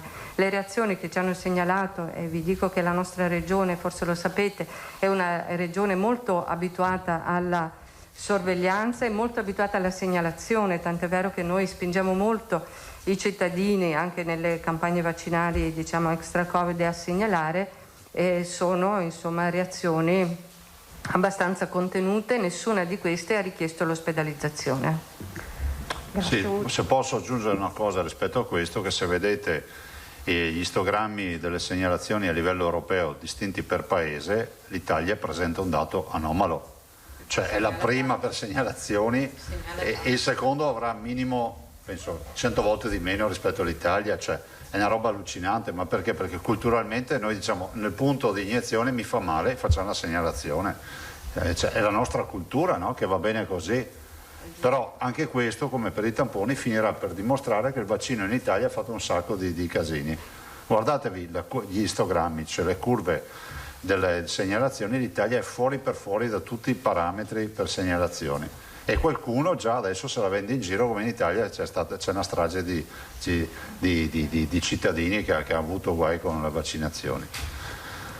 Per voi ne siete testimoni, insomma, nel territorio cosa avete raccolto fino adesso? Figuratevi se ci fosse una reazione grave se non l'aveste avuta come segnalazione. Presidente, scusi, posso? Prego. Giacomuzzo, non ho capito, parlava del canale verde? Si chiama il canale verde. C'è un numero. Poi dopo vi dico. Passiamo alla dottoressa Russo se non ci sono altre domande. Scusi, per quanto riguarda le prospettive, intendo dire il modello matematico che previsioni dà e da quando la curva diventerà una vera e propria osservata speciali, perché dal 1° febbraio con la ripresa delle scuole, la riapertura degli ospedali c'è il rischio che si cambi direzione. Guardate, i modelli previsionali ci dicono questo, cioè che adesso siamo in discesa. E quando eravamo in salita ci dicevano che eravamo in salita. Sembra una battuta, ma sicuramente il trend è importante. Ci aspettiamo una fase di stasi, di arresto, cioè non ci aspettiamo uno svuotamento totale, perché il virus c'è, è inevitabile. Quindi abbiamo 1796 oggi ricoverati in area non critica, non è che possiamo pensare che ne perderemo 50 al giorno ancora all'infinito finché arriveremo a zero. Magari fosse così. Dall'altro noi abbiamo una deadline per fare un bilancio che è fine febbraio. Fine febbraio ci dà, se poi vi interessa la dottoressa Russo, ha dei bei dati anche sulle infezioni scolastiche. Guarda, ho già aperto la pagina. Ve le ha allegate per cui le vedete. E fine febbraio ci dirà anche quale sarà lo stato dell'arte rispetto alle nuove infezioni. Cioè sarà innegabile che avremo delle nuove infezioni. La vera sfida è capire se saranno piccoli cluster, contenuti, diciamo, fra virgolette, brutto dire, ordinaria amministrazione ormai rispetto a quello che abbiamo vissuto, o se ci sarà una nuova tendenza a riprendere la curva. Se riprendiamo la curva, i parametri stabiliti oggi dall'Istituto Superiore della Sanità ci sparano direttamente in arancione e rosso. Questo è tutto. E con questo, Presidente? Sì, io vi saluto, passo la parola alla dottoressa Russo, che ha, a mio avviso, una delle comunicazioni più importanti dal punto di vista proprio di genialità e di creatività nel piano di sanità pubblica presentate in questo anno. E vedrete che c'è proprio la volontà di essere al fianco degli studenti e dei lavoratori del mondo della scuola, quindi insegnanti, lavoratori e anche genitori, giusto? E anche genitori. E poi c'è un aspetto che io tengo a sottolineare oltre a questo, che è innovativo perché è il primo a livello nazionale come congegnato, e devo anche ringraziare il professor Baldo per averci dato assistenza anche su questo. Poi c'è un aspetto che riguarda anche la piazza, lo spritz, quindi la volontà di essere al fianco anche ai ragazzi per quanto possibile on the road. Quindi veramente ringrazio la dottoressa Russo che in maniera infaticabile tiene ancora botta dopo 12 mesi, brava. Beh, insomma è una bella squadra. Io penso che i nostri uomini e donne della sanità devono sempre essere ringraziati e valorizzati, perché c'è chi cura e chi si preoccupa della cura. Grazie. Poi la Sole Lanzarini ovvio la ringrazio tutti i giorni. Grazie, buon lavoro. Allora, buongiorno. Dopo questa presentazione del Presidente, un po' insomma che speriamo che le aspettative siano all'altezza. Allora, è chiaro che il nostro è un lavoro di squadra che abbiamo fatto noi, che portiamo avanti noi come università, però come sanità, ma che vede un'interazione con l'università, col mondo della scuola, e soprattutto per quanto riguarda questa tematica che andiamo ad affrontare oggi, che è quella appunto della sorveglianza nell'ambito scolastico. Dicevo prima dei genitori perché lo voglio dire, io qualche settimana fa ho avuto modo di confrontarmi con alcuni genitori che erano qua fuori e che hanno insomma portato avanti quelle che erano le loro richieste, le loro preoccupazioni. E io ho fatto tesoro di quello che ci siamo scambiati in poche battute, perché questo ci ha aiutati a fare alcune riflessioni e a cercare di trovare un modo che possa rendere sostenibile il mantenimento della scuola anche durante la pandemia. È chiaro che le misure che noi affrontiamo, che abbiamo affrontato, le misure di sanità pubblica che abbiamo intrapreso erano direttamente correlate, devono essere direttamente correlate a quello che è lo scenario epidemiologico, quindi questo per ridurre al minimo quello che può essere il rischio per la comunità scolastica e anche per la comunità extrascolastica. Però in questo momento in cui l'andamento epidemiologico è quello che vi rappresentiamo ogni giorno, probabilmente è il momento giusto per dare avvio a un certo tipo di sorveglianza che vogliamo poi mettere a sistema e che possa accompagnare la scuola durante tutto l'anno. Allora, all'inizio abbiamo fatto una valutazione dell'andamento dei tassi di incidenza nelle fasce di età che sono scolastiche, quindi a partire dai bambini delle comunità infantili, quindi fino ai 5 anni, e poi fino ai 18, quindi fino alle scuole superiori, e abbiamo rappresentato dal 21 settembre, quindi dall'inizio praticamente dell'anno scolastico a ora, come questi tassi si sono evoluti nel tempo. E vedete che chiaramente anche l'andamento della malattia, l'andamento della positività in queste fasce d'età ha seguito quello che era l'andamento della curva, quindi con gli alti e bassi che l'ha rappresentato. E per fortuna da metà gennaio all'incirca il trend è in diminuzione. Poi, se vedete quello dopo, abbiamo voluto rappresentare quanto contribuisce la positività di queste fasce d'età rispetto al totale dei casi positivi. Dai 18 anni in su l'83%, cioè l'83% e oltre dei casi riguarda le fasce d'età dai 18 anni in su. Io spesso, quando sono stata qua, vi ho detto che il soggetto si infetta nell'età media della vita, intorno ai 45-48 anni. Perché? Perché è il soggetto che vive in comunità, che è nella fase produttiva, che ha maggiori contatti, eccetera. Quindi il maggior numero di positivi noi ce l'abbiamo dopo, nell'età giovane, insomma dopo i 18 anni. I ragazzi e i bambini contribuiscono al novero dei positivi per il 15-18%. Dove si infettano? È chiaro che la scuola rappresenta una comunità, quindi dove c'è comunità c'è possibilità di trasmissione dell'infezione, ma non è detto, e qui mi ricollego anche al discorso che aveva anticipato il Presidente, che sia l'unico ambiente dove può avvenire la trasmissione dell'infezione. Probabilmente ci sono anche altri momenti che possono essere ricreativi oppure di aggregazione che possono rappresentare occasioni di contagio fra i vari soggetti. Quindi questo è uno spaccato, ma non entro proprio nello specifico, li vedete da voi, di quelle che sono le percentuali di positività che ci siamo ritrovati analizzando nei vari mesi, settembre, ottobre, novembre, dicembre e gennaio, per quanto riguarda le diverse fasce d'età. Poi abbiamo fatto una fotografia proprio a stamattina di quelli che ci risultano dal 7 di gennaio suddivise per fasce d'età. Questa. Allora, qui abbiamo messo quanti positivi ci sono e quanti soggetti sono messi in quarantena.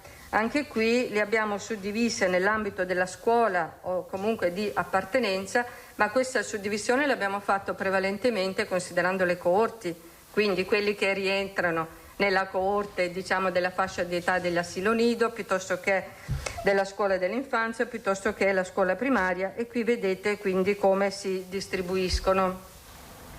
Quindi allo stato attuale ci sono 27.500 soggetti interessati, come come coorti e come possibili, diciamo, soggetti positivi che possono rientrare all'interno del mondo della scuola. Ok?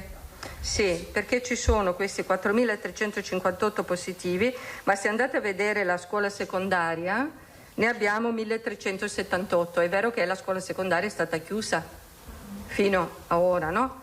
Quindi dal 1° di febbraio a oggi questi soggetti, questi 1.300 non sono attribuibili alla scuola, questi, diciamo, contagi si sono verificati al di fuori della scuola. Con questo che cosa voglio dire? Che non è che i ragazzi si siano infettati perché stavano insieme da un'altra parte, questo non lo sappiamo.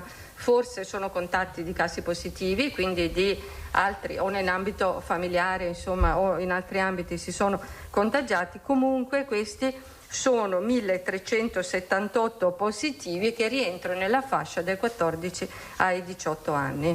Okay. Gli altri invece, e l'abbiamo visto anche nei grafici che abbiamo visto prima, molto probabilmente si sono anche sviluppati all'interno della scuola. Che cosa vogliamo fare per quanto riguarda quali sono i nostri obiettivi? L'ho detto all'inizio, noi vogliamo che la frequenza della scuola possa mantenersi il più possibile in presenza. Perché? Perché la didattica in presenza presenta tantissimi vantaggi, anzi presenta principalmente vantaggi rispetto alla didattica a distanza, ma noi dobbiamo cercare di monitorare il fenomeno e intervenire se possibile attraverso un tipo di sorveglianza che ci dia dei segnali che ci possono portare ad adottare precocemente delle misure che possono andare dal mantenimento e dall'isolamento del singolo focolaio ad altre misure che naturalmente devono accompagnare lo scenario epidemiologico. Quindi qui gli obiettivi li leggete da soli. Chi sono gli attori? L'ho detto all'inizio, siamo noi, quindi il mondo della sanità, che siamo noi come Regione, abbiamo i dipartimenti di prevenzione, soprattutto i servizi di igiene e sanità pubblica, sono i sistemi informativi di Azienda Zero, sono anche i comuni, perché adesso vogliamo andare a fare anche una sorta di monitoraggio di quelle che possono essere le occasioni di contagio fuori dall'ambiente scolastico. Quello che sto dicendo l'ho condiviso naturalmente anche con l'ufficio scolastico regionale, perché è fondamentale che ci sia sinergia fra quello che noi come sanità vogliamo mettere in piedi e quello che la scuola ci permette di realizzare nell'ambiente scolastico, e poi da lì naturalmente la condivisione sia con i presidi e con gli insegnanti, ma anche con i genitori che fanno parte dei consigli d'istituto e sono rappresentanti naturalmente degli studenti. Abbiamo fatto una mappatura di quelle che sono le scuole secondarie, sia le paritarie che quelle pubbliche, e quindi noi vogliamo intervenire indipendentemente, diciamo, dall'appartenenza della scuola all'uno o all'altro target. E se vedete questa slide qui è sintetizzato in questa, diciamo, quelli che sono i passi del nostro sistema di monitoraggio, perché quello che vogliamo portare avanti è un sistema di monitoraggio ad hoc per la scuola. Un genitore mi ha detto, quando ci siamo incontrati l'altra volta qua fuori, ma scusate, voi avete fatto un sistema di monitoraggio che funziona ed è molto importante per quanto riguarda la sanità, pensate a qualcosa che sia uguale per la scuola. In effetti noi l'abbiamo presentato qui, poi l'abbiamo interrotto per un periodo quando eravamo veramente tanto, diciamo, in crescita con i casi, che era quello del cercare di mantenere la scuola anche in presenza di un caso positivo, e questo l'abbiamo discusso più volte. Quindi noi abbiamo ripreso questo protocollo perché vogliamo che gli studenti, i ragazzi, possano rimanere in classe se non si è diffuso il virus all'interno della classe, che sia chiaro. Quindi in presenza di un caso positivo che non ha dato origine ad altri casi all'interno della classe, quindi in assenza di un focolaio, possiamo mantenere una quarantena in classe, io direi, perché abbiamo detto che comunque questi ragazzi, questi bambini che si trovano in classe come contatti di un caso positivo, anche se non si è innescato il focolaio e non sono a casa, devono mantenere un certo tipo di comportamento, e ne abbiamo parlato altre volte. Quindi l'attenzione della vita che svolgono all'interno della classe, che sappiamo è controllata, ma anche fuori quando tornano nell'ambito familiare, per tutto il tempo in cui ci può essere il rischio che si possa sviluppare un caso secondario. Quindi il protocollo che cosa prevede? Che entro le 72 ore dalla individuazione di un soggetto positivo i ragazzi stanno a casa fino al momento dell'esecuzione del tampone. Nel momento in cui fanno il test e sono tutti negativi, rientrano in classe. Al 10° giorno fanno all'incirca, quindi al 10° giorno dal momento in cui c'è stata la segnalazione, quindi il contatto con il caso positivo, fanno un altro tampone e quindi poi sono praticamente considerati fuori da quello che può essere il rischio del verificarsi di un secondo caso e quindi di un focolai in classe. Se invece, come abbiamo detto più volte, ci fosse un caso secondario, ciò significa che il virus ha cominciato a diffondersi e quindi c'è il rischio che si possa sviluppare un focolaio e quindi la classe viene messa tutta in isolamento e per i positivi in quarantena per tutti gli altri. Sì, allora per le comunità infantili, giustamente come dice l'assessore, rimane quello che avevamo già stabilito prima, quindi i bambini fino a 5 anni, se c'è un caso, restano a casa. Invece dalla prima elementare, e questa volta l'abbiamo modificato perché l'altra volta quando avevamo escluso i bambini della prima elementare avevamo detto sono troppo piccoli, probabilmente è difficile insomma far mantenere certi tipi di comportamento, invece adesso perché abbiamo visto che i bambini delle scuole elementari sono bravissimi, forse sono i più bravi e più rispettosi in assoluto delle misure, poi perché comunque diciamo che anche il mantenimento e la dinamica, l'abitudine al mantenimento di certi tipi di comportamento è entrata ormai, diciamo è stata rodata, quindi dalla prima elementare in su si applica questo protocollo, questo nuovo protocollo. Secondo elemento che invece è nuovo rispetto a quello che avevamo fatto finora è la rete delle scuole sentinella. Allora abbiamo ragionato con questo sistema delle scuole sentinella in analogia a quelle che è l'applicazione di sentinella per il monitoraggio di altre malattie infettive. Voi sapete che per quanto riguarda l'influenza abbiamo la rete dei medici sentinella e per quanto riguarda per esempio la West Nile, quindi il monitoraggio e quindi il valore predittivo delle zanzare infette, abbiamo le trappole sentinella.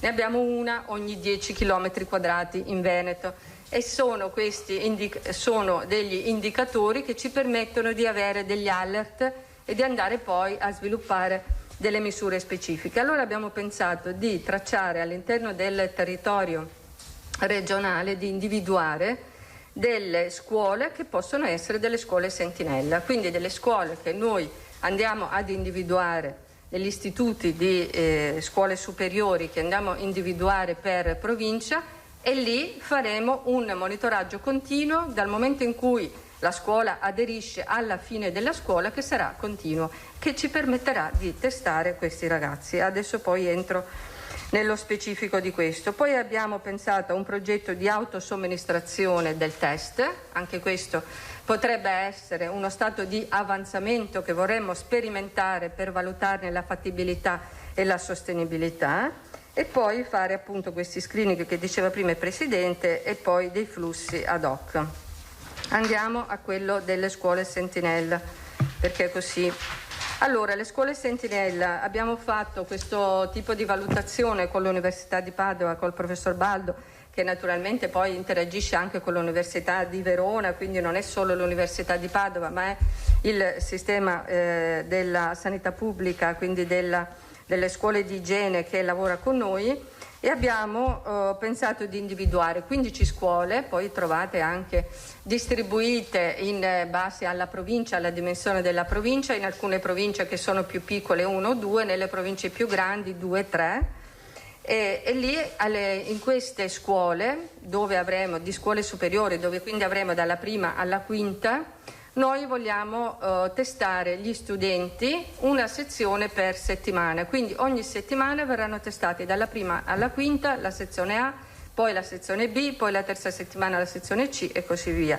Ne ho parlato appunto anche con la Palumbo, lei diceva naturalmente andremo a scegliere queste scuole, faremo una scelta randomizzata delle scuole per non fare nessuna preferenza, poi via via che le scuole aderiranno, chi non aderisce si passa a quella successiva. Vorremmo avere una rappresentazione delle scuole superiori molto ampia, quindi un campione molto rappresentativo di queste scuole distribuite su tutto il territorio regionale. Quindi gli studenti verrà fatto il tampone, quindi in questa prima fase, in questa fase di sperimentazione, attraverso le risorse che abbiamo impiegato anche per lo studio di prevalenza che vi è stato presentato ieri, e quindi dalla prima alla quinta ogni settimana.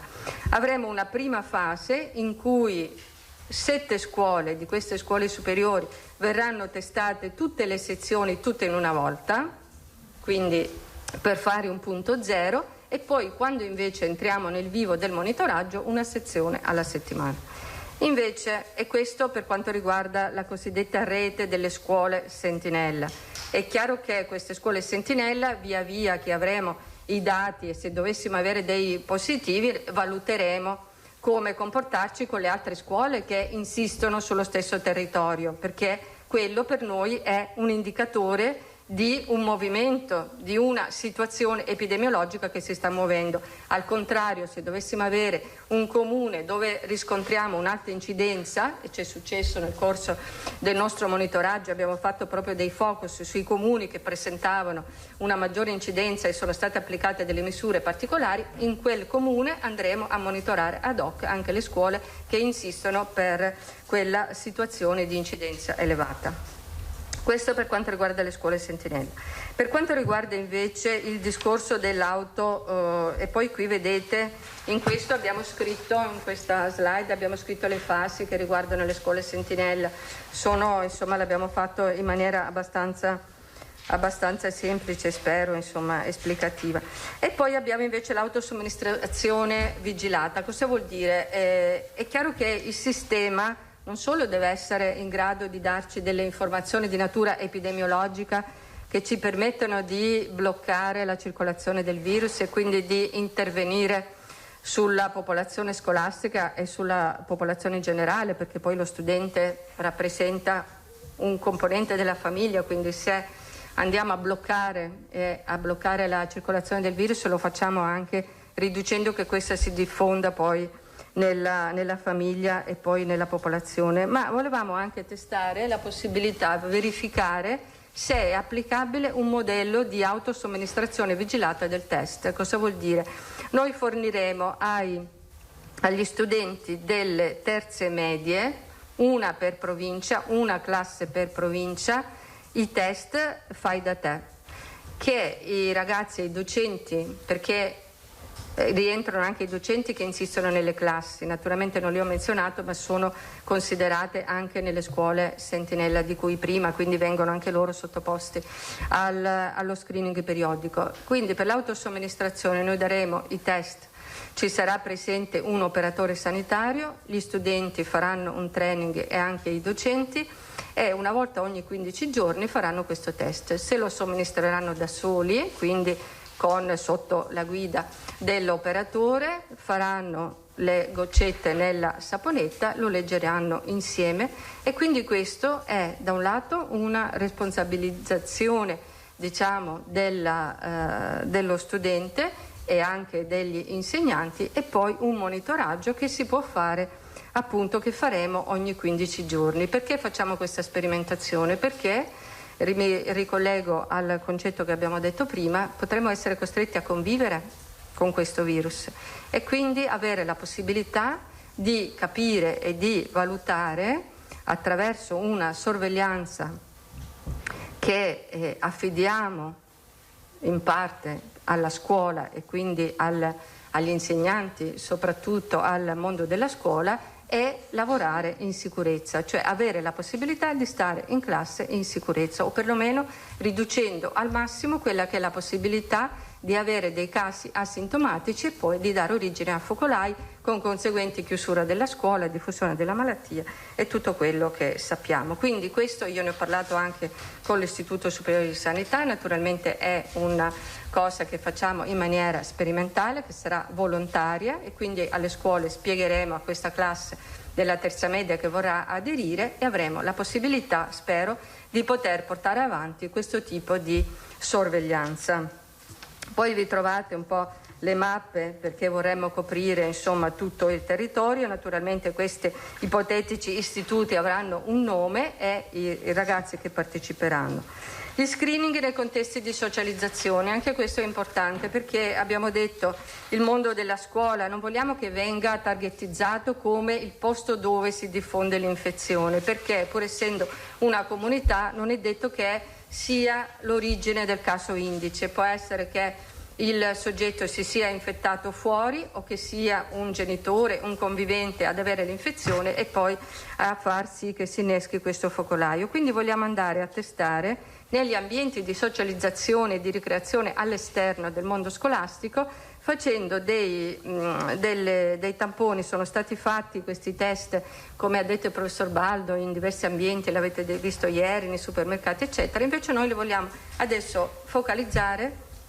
nei giovani adulti, in quelli che vanno al bar, in quelli che si ritrovano in piazza, in maniera assolutamente volontaria. Quindi chiediamo ai comuni, e per questo io ho menzionato prima, di metterci a disposizione un locale dove può essere disponibile questo punto tamponi e il soggetto che va al bar, che si reca al ristorante, che va dentro il negozio, possa in quell'occasione, in quel momento in cui è disponibile il test, fare il test ed ci consente di avere lui il risultato e noi una sorta di valutazione di quelli che possono essere eventuali positivi presenti in questi contesti.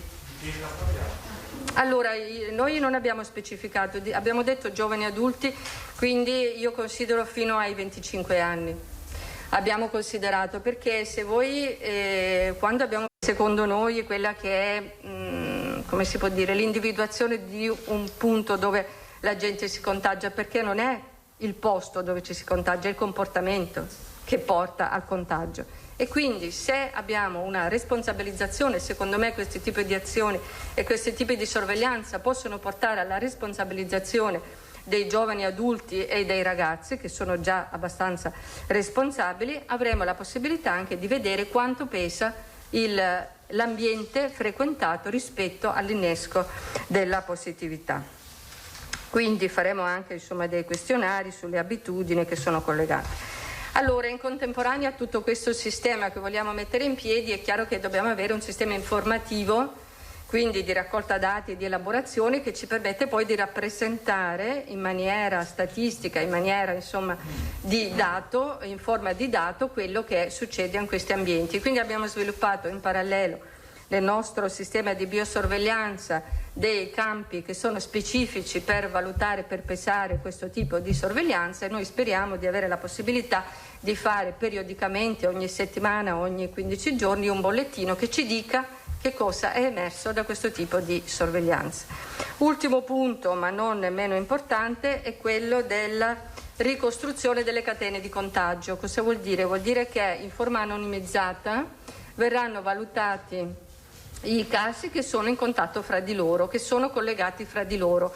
Questo sempre per studiare, adesso che abbiamo tantissimi casi e tantissimi dati, quali sono stati praticamente i focolai e a quale caso indice sono riconducibili, perché quando i casi sono tanti e sono tanti tutti i giorni è difficile ricostruire tutta la catena dei focolai, mentre è facile per esempio in ambienti circoscritti come le strutture residenziali, l'ambiente ospedaliero.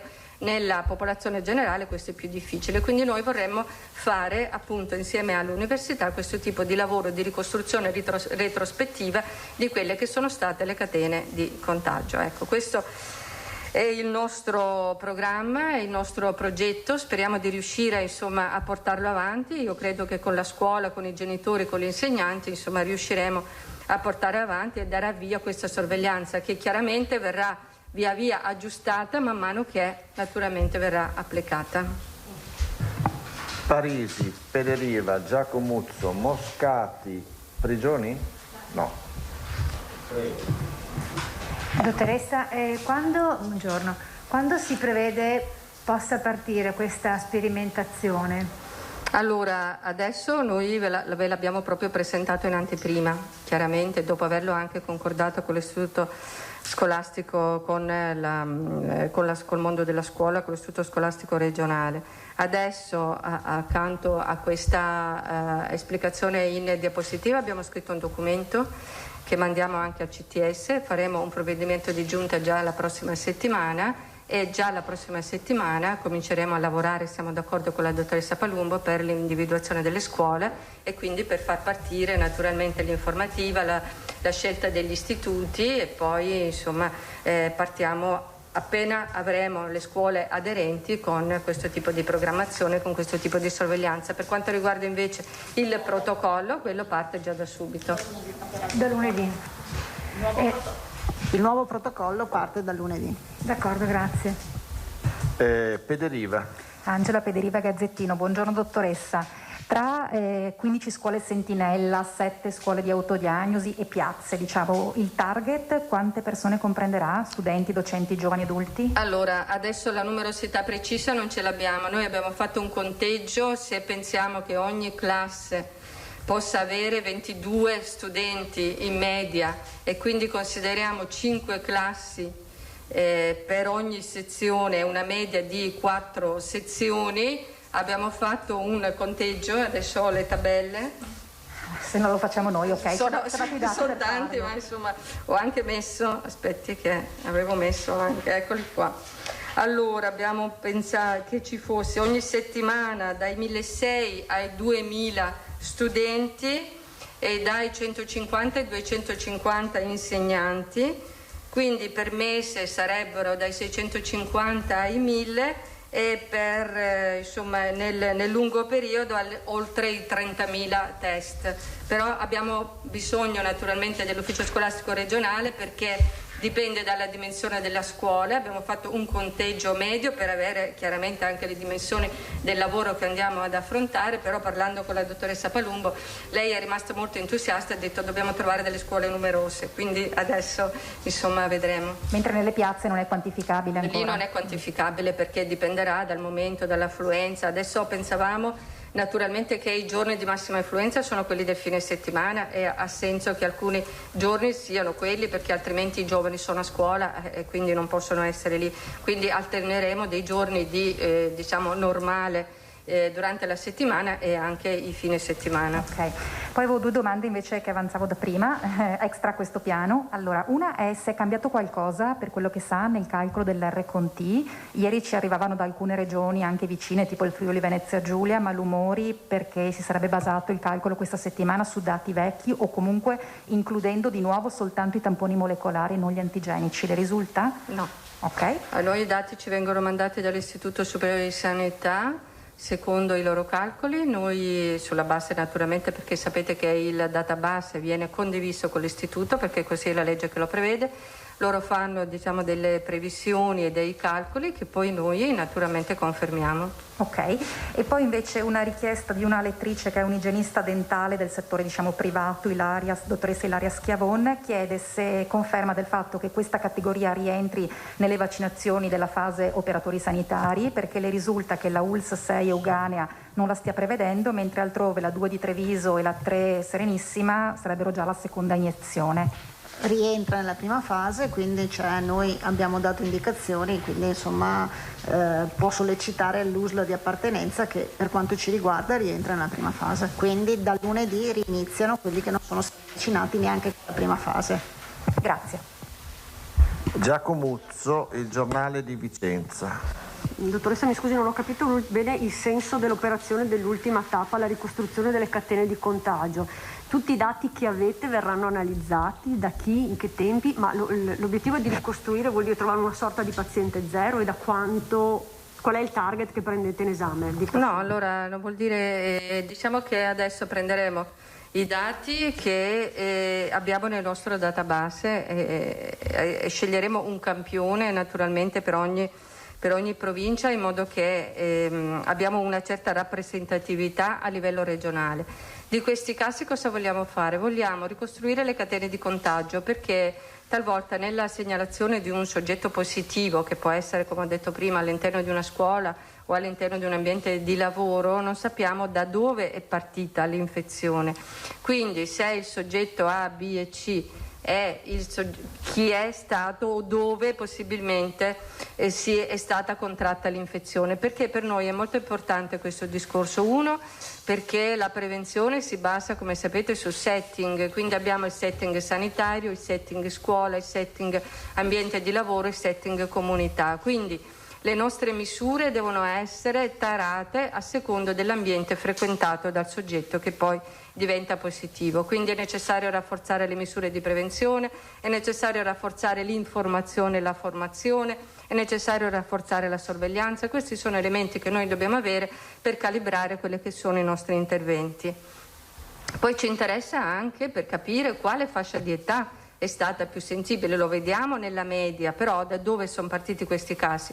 Io ho visto che alcuni paesi, per esempio, stanno calibrando le loro campagne di vaccinazione anti-Covid anche sui mestieri, perché hanno visto che alcuni soggetti che facevano determinati mestieri erano quelli che più frequentemente andavano incontro all'infezione. Ci interessa perché adesso abbiamo tantissimi casi, abbiamo una casistica molto ampia, è giusto che venga anche studiata per dare una interpretazione il più corretta possibile a quello che è stato il comportamento di questo virus.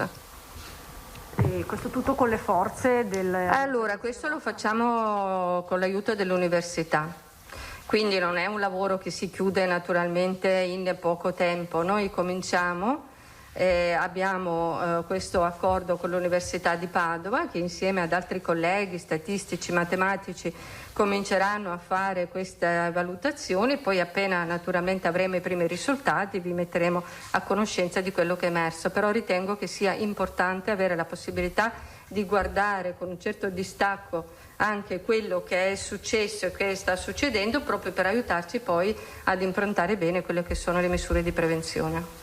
Un altro dettaglio per quanto riguarda invece le scuole, diceva che verranno testati anche i docenti, e per quanto riguarda il personale non docente, quindi bidelli e ATA, sono inseriti oppure no? Allora, su questo noi l'abbiamo inserito al momento in questo disegno perché volevamo anche discutere col mondo della scuola. Conosciamo meno qual è l'interazione noi come sanità fra il personale ATA e il personale scolastico, quindi valuteremo insieme alla scuola che aderirà al percorso in quale momento inserire e quanto del personale che è più vicino alle classi che andiamo a testare, però non penso che verrà escluso.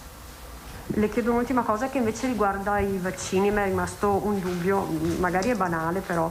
Dunque, per quanto riguarda il personale, gli insegnanti, le forze dell'ordine che verranno per primi vaccinati con AstraZeneca, giusto? Chi ha più di 55 anni? Io faccio l'insegnante, ho 60 anni, non rientro nella vaccinazione di AstraZeneca o sì? Non si sa? Allora, diciamo che noi ci dobbiamo attenere a quelle che sono le indicazioni che c'è da AIFA. Se l'AIFA e il Ministero ci dicono che questo vaccino lo dobbiamo usare fino a quelli che hanno 55 anni, fino a quell'età non lo useremo. Per quelli che hanno 56, 57, 58, quando avremo il vaccino continueremo a vaccinarlo con l'altro. Però io so che ci sono, c'è una discussione in corso, l'aveva detto anche il Presidente, se vi ricordate, perché i paesi europei invece hanno messo la soglia del 65 anni, quindi c'è una discussione, è stata posta dalle regioni proprio per capire se fino ai 65 anni, come in altri paesi europei, la cosa può essere, perché faciliterebbe anche rispetto appunto al mondo del lavoro. Però aspettiamo che ci sia un'espressione su questo. Moscati, prigioni, Parisi. No, Moscati e di nuovo Parisi. Sì, buongiorno professoressa. Volevo chiederle, lei ha detto che sarà su base volontaria, che ha parlato con i genitori l'altra volta, però sappiamo che poi quando si tratta di sperimentazioni i ragazzi saranno sicuramente entusiasti.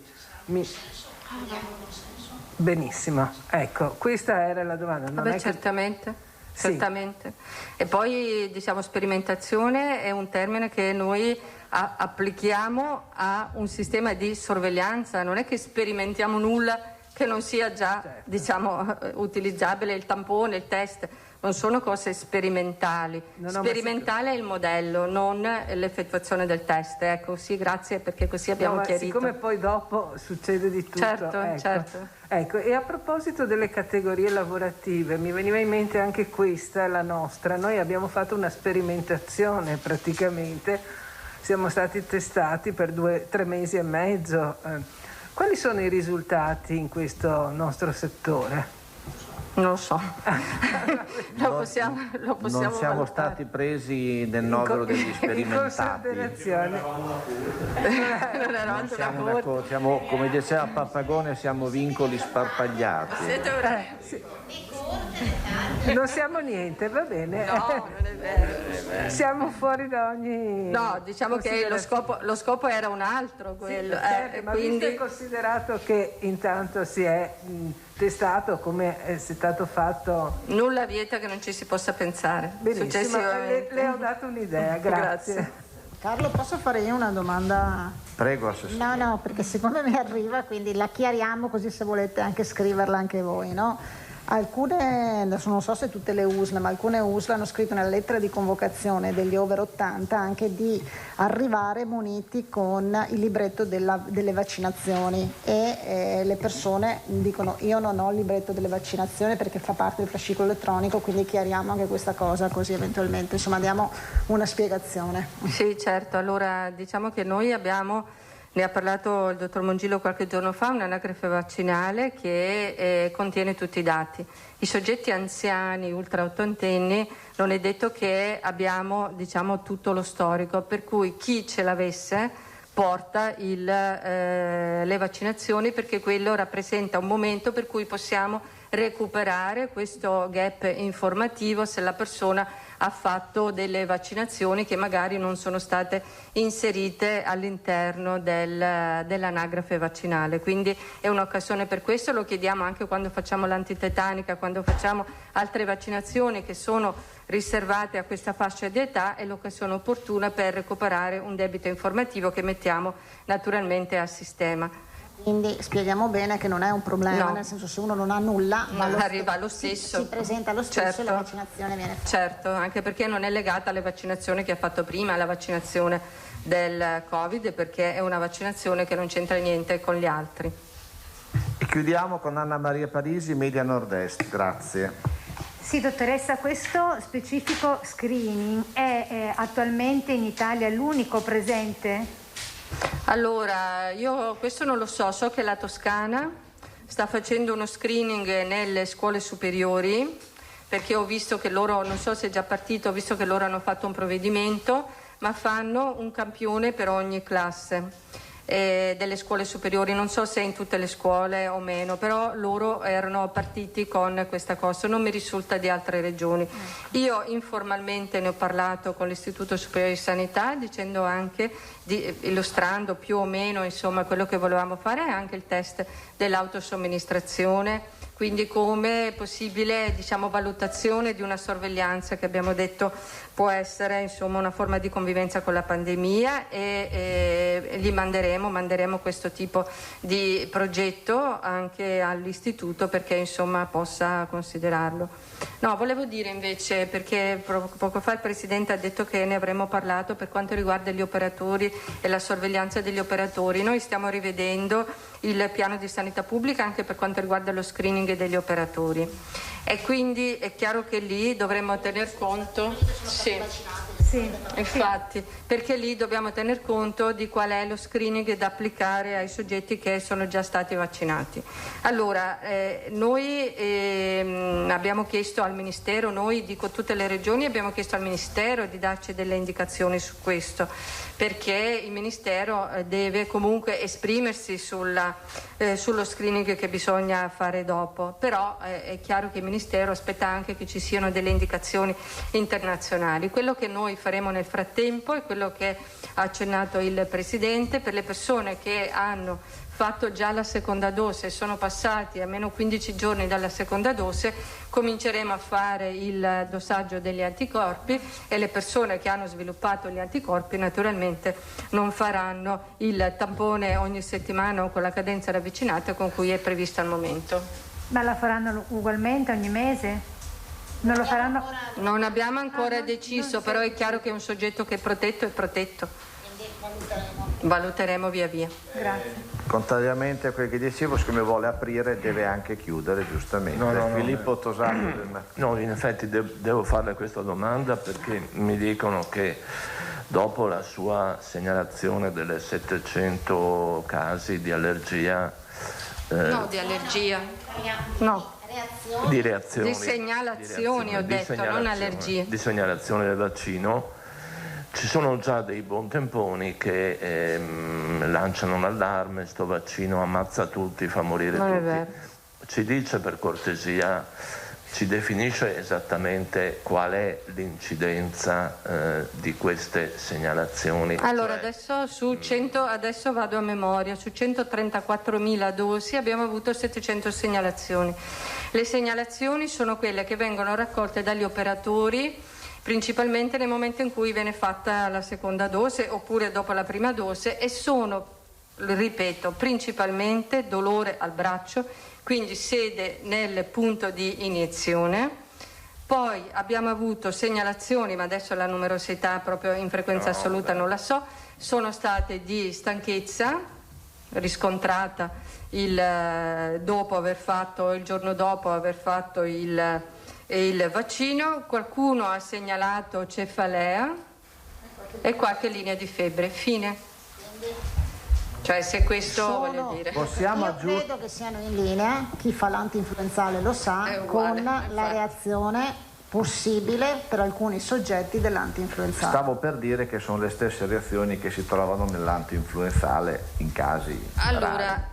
Io voglio dire una cosa, l'ha detto il Presidente, noi siamo una regione abituata a segnalare e noi incentiviamo la segnalazione perché la segnalazione, al contrario di quello che può essere interpretato, è indicazione di vigilanza sulla sicurezza del vaccino, non il contrario, perché se così fosse non renderemo pubbliche ogni anno, con rapporto di Canale Verde, tutte le segnalazioni che ci arrivano per quanto riguarda il vaccino. Il meccanismo di segnalazione deve essere capillare perché questo ci deve portare subito ad evidenziare nel momento in cui ci fossero delle reazioni gravi ad AIFA e di conseguenza all'azienda per prendere dei provvedimenti. Quindi la segnalazione è estremamente importante, che sia il dolore al braccio o che sia la linea di febbre, noi le raccogliamo perché questo ci rassicura e non ci preoccupa. Ecco. C'è un numero per questo Canale Verde? Allora, le segnalazioni al Canale Verde non vengono fatte allora le segnalazioni vengono fatte o al proprio medico o al centro dove uno ha fatto la vaccinazione e vengono registrate nella scheda del soggetto e inviate a Canale Verde. Canale Verde poi le valuta e ne stima la correlazione sia in termini temporali che in termini di causalità rispetto alla vaccinazione. Quindi poi Canale Verde ha anche un'altra funzione a cui spesso mandiamo per esempio delle situazioni in cui abbiamo dei dubbi rispetto alla persona, se magari ha avuto una reazione al vaccino precedente che può essere stata più o meno dubbia, se è correlata al vaccino o meno, allora la facciamo valutare da Canale Verde. Oppure se ci sono delle malattie di base per cui abbiamo bisogno di consulenza, loro sono un gruppo di esperti che ci dicono, oppure fanno loro stessi la vaccinazione in ambiente protetto. Quindi è un canale che ci permette di lavorare e di valutare insomma più in sicurezza quella che è la sicurezza di un vaccino. Bene, quindi siamo troppo bravi e purtroppo aiuto. A lunedì.